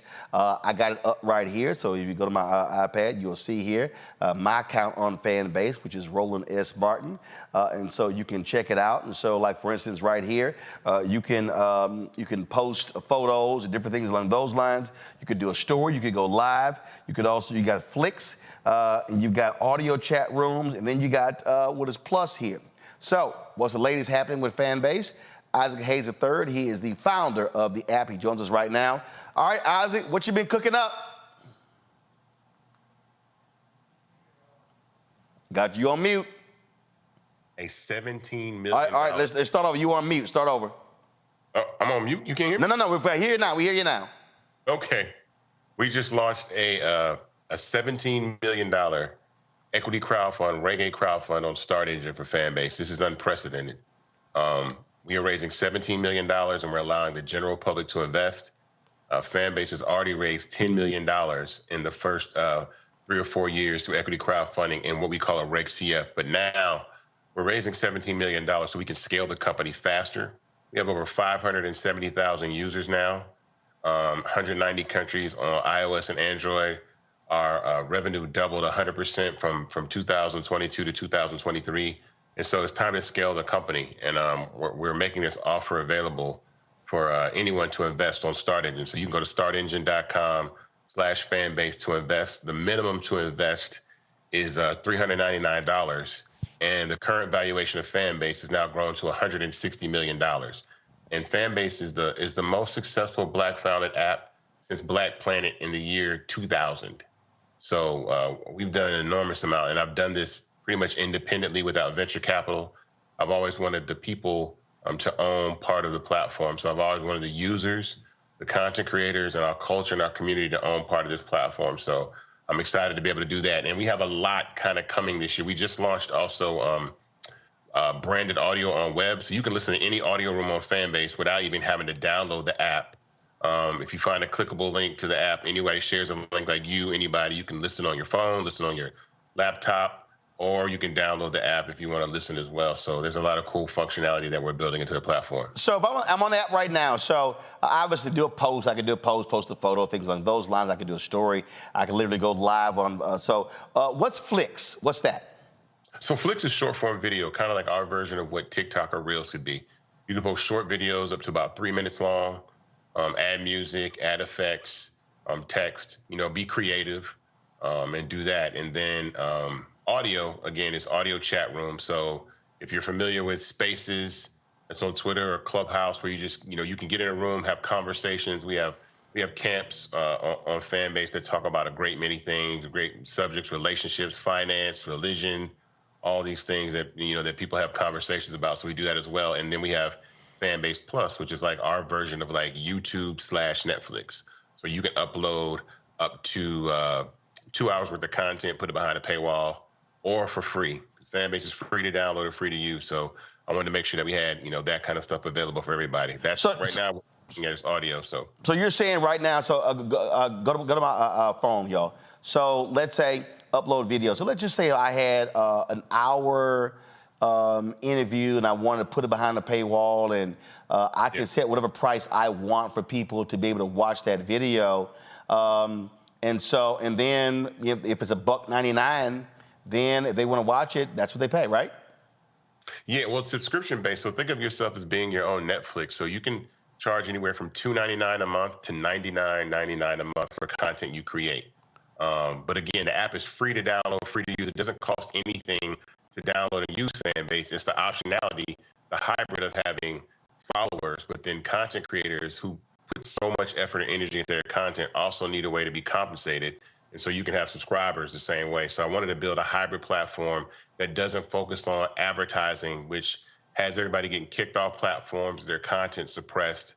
So I wanted to make sure that, anybody has a voice on social media and they're allowed to express themselves, but also make some money because, 59% of brand new content creators that came out in the last year made less than $100. Wow. In a year, less than $100 in a year. 59% of beginning content creators made less than $100 in a year.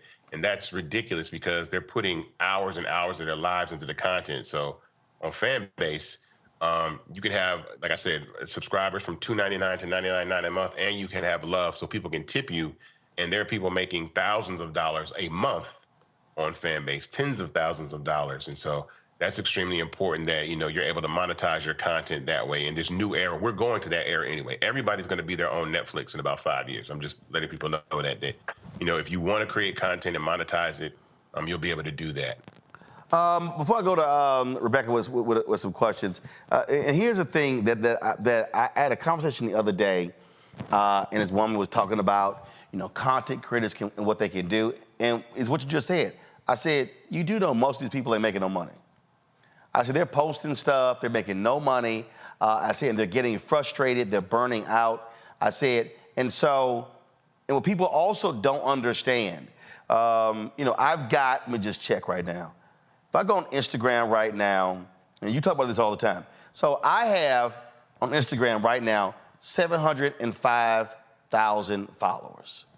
And people go, oh my God, you've got 705,000 followers.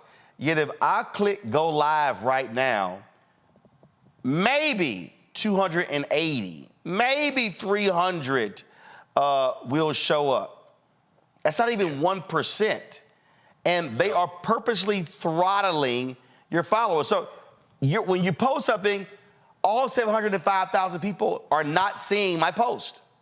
No. On Fanbase, that's different. Explain. Yeah, so that's content suppression. People call it shadow banning, content suppression. You got to think about 700,000 people. That's like a network program. That's amazing. And they're not sending out 700,000 notifications when you go live. They're not doing that, because they don't make money. They're trying to make money off advertising. So they suppress your content, that you create more content so they have more content to run ads in between and make money. And so we don't suppress content on Fanbase.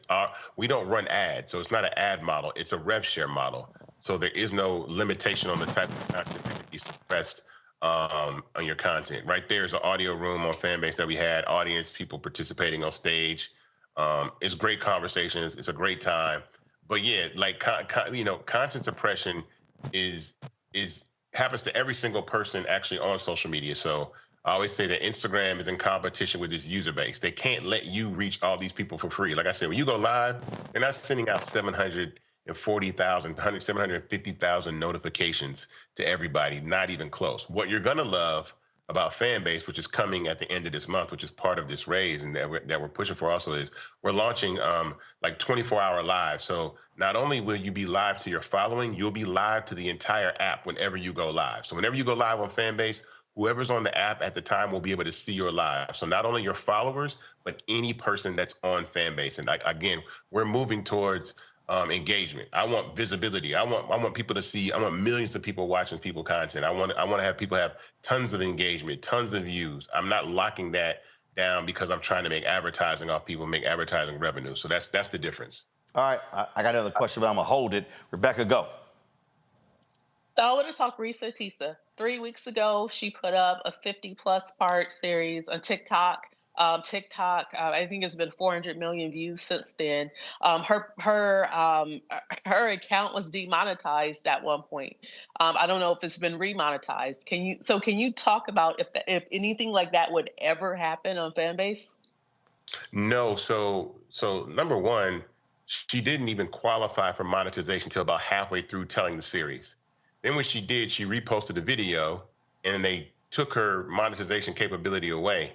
And she has no control over that. And I think the amazing story that she told, she should be getting compensated for that because it's driving 400 million eyeballs. Okay, so let's put 400 million views in perspective. 400 million views is 4 times the amount of people that watch the Super Bowl.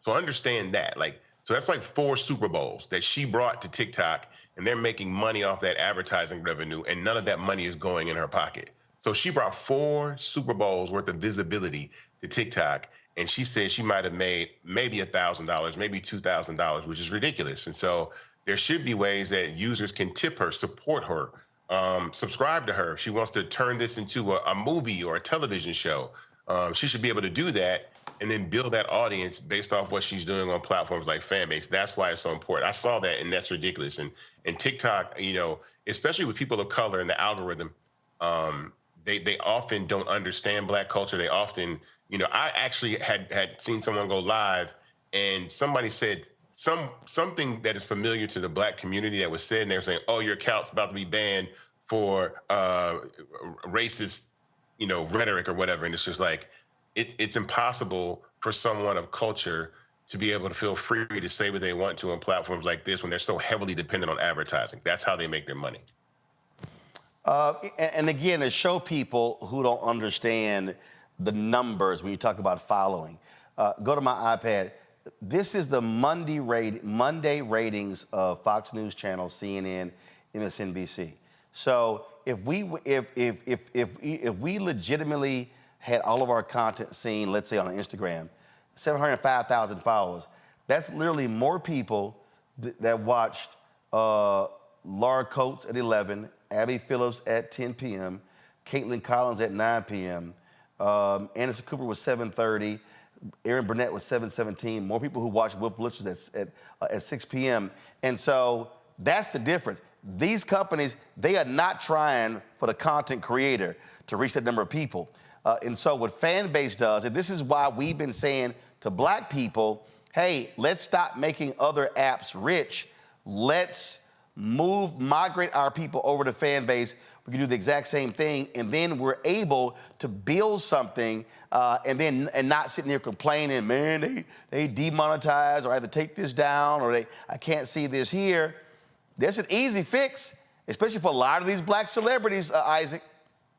Man, listen, so I saw a video, God bless her heart, Amanda Seales was on Instagram upset because she's shadow banned and they're not letting her content through. And someone sent me that message and they were like, what is it about, our community begging to be on platforms where we're not accepted? And I keep it very honest. People are really addicted to the fame. I understand that. Like, people want to be famous sometimes over making money because they think that fame is a pathway to money, when in all honesty, direct-to-consumer transactions are the future of what social media is going to be about. So it's really saying, I'm subscribing to you like I'm subscribing to Netflix. That's the most important part. Secondly, platforms like Facebook, Meta, right? So Meta is a $2.2 trillion company, right? Mostly none of us own any part of Meta before it became a public company. Mm-hmm. The reason that I'm allowing people to invest, the general public, anyone to invest in Fanbase, is because turning platforms like Instagram into like a $300 billion piece of IP, right? Imagine you own part of a $300 billion piece of IP, something like Instagram, if you could have invested in it 10, 15 years ago when it came out, when it started about in 2010, 13 years ago when it came out. So we make these platforms popular. Risa Tisa, Kai Cenat, like Drewski, like all this content that we make, bring all these eyeballs that run ads and make money, but nobody has any equity. The entire play for Fanbase is an equity play for every content creator, every person on the planet that feels left out, that wants to own a piece of something, not after the company's gone public and is worth billions and billions of dollars, but really get the return of actually having ownership of something that scales and grows by simply using the platform. So Risa Tisa could come to Fanbase, buy some shares, and say, you know what, I'm going to start telling my content, my stories over there, and she actually owns part of the company, and she can monetize on the front end. So I don't think, we've never been here before. No one is doing anything like this. I can openly say none of the major social networks have ever allowed the public to invest in them before institutional investors. Institutional investors are the big boys that come in and take, put 5 million in a round, 10 million in a round, and then they have large chunks of the company, right, that wind up being worth millions and billions of dollars. But the general public never sees any of that. So that's the main reason why I want people to invest in Fanbase. Like I said, go to startengine.com/fanbase to invest, buy some shares. I've done this. I'm the first black man ever. This is all history.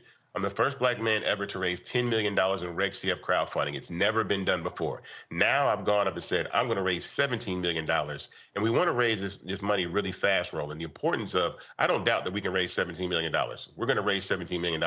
How fast we raise $17 million is important, because now we can spend more to develop the app more, bring more functionality, bring more to marketing, hire more personnel, really bolster up the app. This is a modern marvel of what we've been able to do with the small team that we had of a black tech startup founded out of Atlanta, Georgia, built by some amazing people from all over the world, including Argentina. I think that is an incredible effort that we've done, and it's a miracle. It's a living miracle of what Fanbase is, and so I think people should take time to take notice. Like, look around, do your research. Like, find another app that does what Instagram, TikTok, YouTube, Clubhouse, Facebook all does. Black founded, allows you to monetize your content, doesn't suppress your content, and allows you to own part of the company and lets you monetize. You won't find one because there's never been one. It didn't exist until I invented it. Peer-to-peer in-app purchase subscription. That means the ability to take your phone and press a couple buttons and subscribe to a person like you subscribe to Netflix or Spotify did not exist until I invented that. And now every app that you see, if you see subscriptions on Twitter, subscriptions on YouTube, subscriptions on Instagram, subscriptions on TikTok, and you can use a face scan or a fingerprint to subscribe to someone, they got that from me. That is complete confirmation that it didn't exist. And so that's the thing that I say all the time is, like, tech is also about ideas and then money, the ability to ideate on those ideas. So I said, oh, okay, well, I know that young people in black culture have all the ideas. All I need is the money. But I'm going to let everybody else own a part of the company too. So that's the significance of what we're doing with Fanbase. And so this is the most important, critical moment of the company, because this is going to catapult us past 1 million users, I believe. We have over 570,000 users. We're in 190 countries on iOS and Android. We're on the web. We're doing amazing things. But this is a very, very pivotal moment in the history of this company. And I really want everybody to be a part of it by investing. And for the people who are always saying, man, we need to have our own. This is it. This is it. This is a black founded company, not a black only. I want the entire world on Fanbase. But again, I know that I can build anything that Meta can build, anything that TikTok can build. But what I know, we all know, is they can't build black culture. And so we need to leverage that culture to the point of equity and ownership and monetization in a platform, in an infrastructure, not go on the app and make the app popular, make money, and we get talked about and we become memes and all that, but they make all the money on ads. No, we actually need to have equity in these companies and actually have ownership in them. So I'm stressing the importance of ownership. I know people getting those tax refund checks coming in. Look, it's $3.99 to invest. I'll say this, and I'll say this quickly. 28,000 people. Only 28,000 people investing $600 gets Fanbase to the $17 million goal. It takes 28,000 people investing $600, and we're where we need to be. And I want to close this raise within 90 days. 60 to 90 days is my goal. I want mass velocity. I want people to tell their friends. I want people to go crazy. Call your aunts, your cousins. Tell everybody, man, go to Start Engine, grab some shares. Like, let's make this company, and then download the app and then use the app and then bring your community over there and watch what happens, because we've never been here before. And for everybody to know, to understand, I'll text Isaac and I'll be like, yo, man, I can only post one photo at a time. Well, when you get more money to be able to raise more money, hire more developers, you can now add more bells and whistles. And for everybody who's watching, that was a moment when Twitter and Facebook and Instagram and all of these social media, they were not humming along like they are. They had glitches and they had issues and they didn't have everything. I remember I didn't get on Vine when it launched. Why? Because it was 7 seconds. I didn't get on Snapchat when it launched. Why? Because you couldn't save videos. I said, why am I gonna create content and I can't go back and watch it or even share it? What happened? Yeah. Snapchat does what they do. Instagram changes. Instagram used to be what, 15 seconds? Then it changed, and then you can longer. So people just need to understand, all these apps that we use, they were not just banging out the door perfect. They had to be developed, but they got investment. They got hundreds of millions of dollars in investment to do what they do right now. And you raised a fraction of that, and this is the opportunity that we have to actually, yes, build something, but invest in it. And as you grow and get bigger, that $600 that you invested, that's now worth far more as Fanbase gets bigger. Well, People that invested in the first round, we were valued at $20 million. Their investment is 8 times larger now. It's an 8x. It's 8x. It's grown 8x from 20 million to 160 million. Did I invest in the first or the second? I think the first. No, you invest in the first and the second. Oh, there you go. Okay, cool. But the important part about what you said, and people that say that functionality, I can tell you things that are coming, that are in the pipeline, that will be happening this quarter or in quarter 2, right? So end of this quarter. So live, like 24-hour live. So whenever you go live on Fanbase, that's coming at the end of the month. Next week, we have stage reactions in audio rooms. We have branded audio on web, and we have feed refactor. So that means we rebuilt the entire feed to house audio, carousels, Flicks videos, live, anything that you can think of that may come in the future, because we're actually trying to protect a lot of this IP that we're building. There's some functionality that I won't even put out because we filed 7 patents for some of this, but I'm trying to protect it because, again, none of these apps are coming out with original ideas. They put the app out there and then let black people go, oh, do retweet, add a DM. We need carousels. We need these features. And then they build it, and then they make the app better based off your input and your feedback. My thing is, okay, cool. I already know where the feedback comes from. It comes from us. So then let's give the people that bring those ideas to social media and make them cool an opportunity to own part of the company. So this is actually my last question. So just picking up what you just said. So if we wanted, like right now, we're on Plex TV, Amazon News, Amazon Freevee, Amazon Prime Video, our 24-hour, 7-day-a-week Black Star Network streaming channel. So what you just described, would we be able to do that on Fanbase? Send our feed? I mean, this year we're adding gaming, so you can play video games like Twitch. We're adding live 16:9 on Fanbase Plus, and we're building a streaming platform that is going to exist. So we're going to have our version of Netflix. We're going to have, and then we're going to start to get into original content. There's a play down the road, like I said, for a lot of functionality, a lot of features. But again, have to raise capital. We don't stress enough about these companies are out here raising. I've known apps that have raised $35 million at one time and gone out of business in 18 months. Boom. If I had $35 million, Roland, do you know what I would do with? Oh, listen. The Recount launched the same year we did. They raised $32 million. They were bought for pennies on the dollar in January 2023 because they could never figure out a business plan. I got a business plan. We've been profitable since March 2020. The Messenger spent $60 million and they lasted 9 months. Man, and they don't give us those opportunities. And we ain't gonna talk about Quibi raising $1.5 billion and lasted 6 months. Bro, I'm telling you, and the problem is that they always have these rules and regulations, especially for black founders. Like you see what's going on with Ari and Simone. You see the attack on DEI, diversity, equity, inclusion. You see Issa Rae being upset that rap shit got canceled off HBO. You see us saying like, look, we get canceled. We bring all this culture, but then where's the fair opportunity for us to really present our culture and have our show succeed, our programs that we want to continue to see on television and love? And so if we don't build infrastructure, Fanbase is infrastructure. It's technology and infrastructure and media. If we're not doing that, we're just wasting our time begging to be accepted in places. And again, I get tagged in posts 5, 10, 15 times a day. You need to come to Fanbase, or I'm getting, I put my hand in my face like, why are y'all arguing to get your page back on TikTok? And I'm not saying leave, I'm saying leverage the audience that you built on Instagram, leverage the audience that you built on TikTok, and then migrate that audience over to Fanbase. I want to give a shout out to also Leah Janelle, an amazing choreographer and dancer. She's coming to Fanbase. She's actually launching her exclusive content this Friday on Fanbase. If you don't know who she is, she has Queens and Lettuce. She dances in high heels. She was on tour, Beyonce, the Renaissance tour. She got tour diary. She's got a lot of content coming. And so we're excited to have her join Fanbase. And there's some other really big surprises. I know some that you know about, Roland, that we can't talk about right now, but there's some other major players in the game that are on their way to Fanbase. And so that's why, again, it's time to really leverage this and pump this thing up.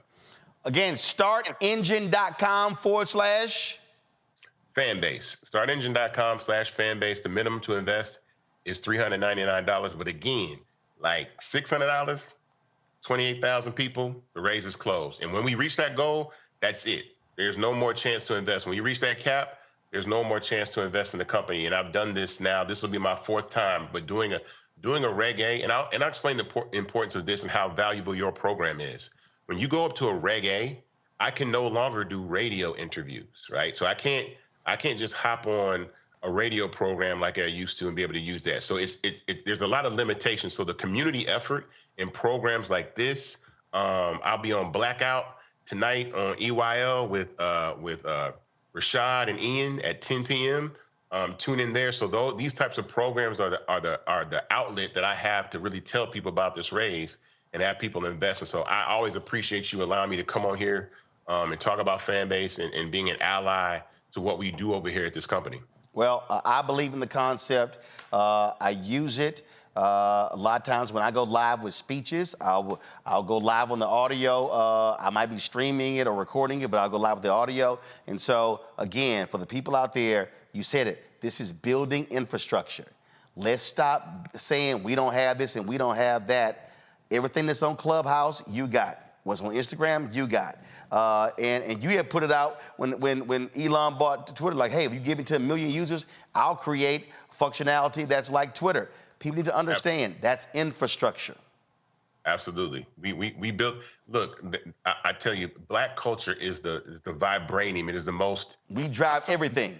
I saw these Japanese, sorry, real quick. Hold on, Roland. I got you. I saw these Japanese kids today, like rapping like trap music in Japan, and it was dope. And I was like, it was on Lil Duval's page. He goes, would you imagine a hip hop made it this far? Can you imagine hip hop making it this far? And I'm like, do you understand? Like, Black culture is the smallest but most influential and valuable culture group on the planet Earth. Like, everything we do, if it's the dance, if it's the clothes, if it's the slang, if it's the song, whatever it is, we say there's trillions of dollars of value in that. When these rappers get on these songs and Cardi B says, I got a Coach bag on her new song, you don't think that people are out there going and buying Coach bags? Like, what we say goes. And so if we don't have equity, if we don't have ownership in the things that we talk about, then why are we talking about them? Why are we talking about Instagram so much and TikTok if we're not on the cap table? We don't have, if we're not on the cap table, and we have over about 14,000 investors in Fanbase. And so I tell everybody to join this round immediately. Like, don't wait, don't hesitate. Go to startengine.com/Fanbase and join this and have equity, and then be empowered to use something that you own and watch what happens. Watch what we do in 2024. It's going to change the world. All right, Isaac Hayes III. I appreciate it, man. Thanks a lot. Thank you, man. Folks, appreciate it. I want y'all to go to startengine.com/Fanbase. All the information is there for you to check out. Let me thank Rebecca, Robert, Scott for being on today's panel. Thank you so very much. Folks, special note, we will not be live tomorrow at 6 p.m. Eastern. We're going to do, just like we did last year, 5 hours of our coverage, Black perspective on the State of the Union. We'll be live right here in the Black Star Network studios at 16th and K on Black Lives Matter Plaza, just 2 blocks from the White House. And so we're going to have our experts. We're going to talk about the state of our union here as well. We'll have a live stream of President Biden. He'll be speaking at 9 p.m., but that's taking place tomorrow. We go live at 8 p.m. 8 p.m. is when we go live. And so please, we want y'all to tune in. Let's blow the numbers out of the water so folks are catching us. Again, you don't have to bother with MSNBC, CNN, Fox News, ABC, NBC, CBS. We're going to have the Black perspective. We're going to have some of the best folks speaking on the issues right here on the Black Star Network. You don't want to miss that. That's tomorrow night, the State of Our Union. Our live coverage begins at 8 p.m. Eastern right here on the Black Star Network. Don't forget, folks, support us in what we do. Join our Bring the Funk fan club. Send your check and money order to P.O. Box 57196, Washington, D.C. 20037-0196. Cash App, $RM Unfiltered. PayPal, R Martin Unfiltered. Venmo is RM Unfiltered. Zelle, Roland at RolandSMartin.com. Roland at RolandMartinUnfiltered.com. Download the Black Star Network app. We're trying to get to 100,000 downloads. Apple phone, Android phone, Apple TV, Android TV, Roku, Amazon Fire TV, Xbox One, Samsung Smart TV. I'll see y'all tomorrow. Holla! Black Star Network is here.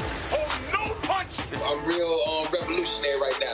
Thank you for being the voice of Black America. All momentum we have now, we have to keep this going. The video looks phenomenal. See, there's a difference between Black Star Network and Black-owned media and something like CNN. You can't be Black-owned media and be scared. It's time to be smart. Bring your eyeballs home. You dig?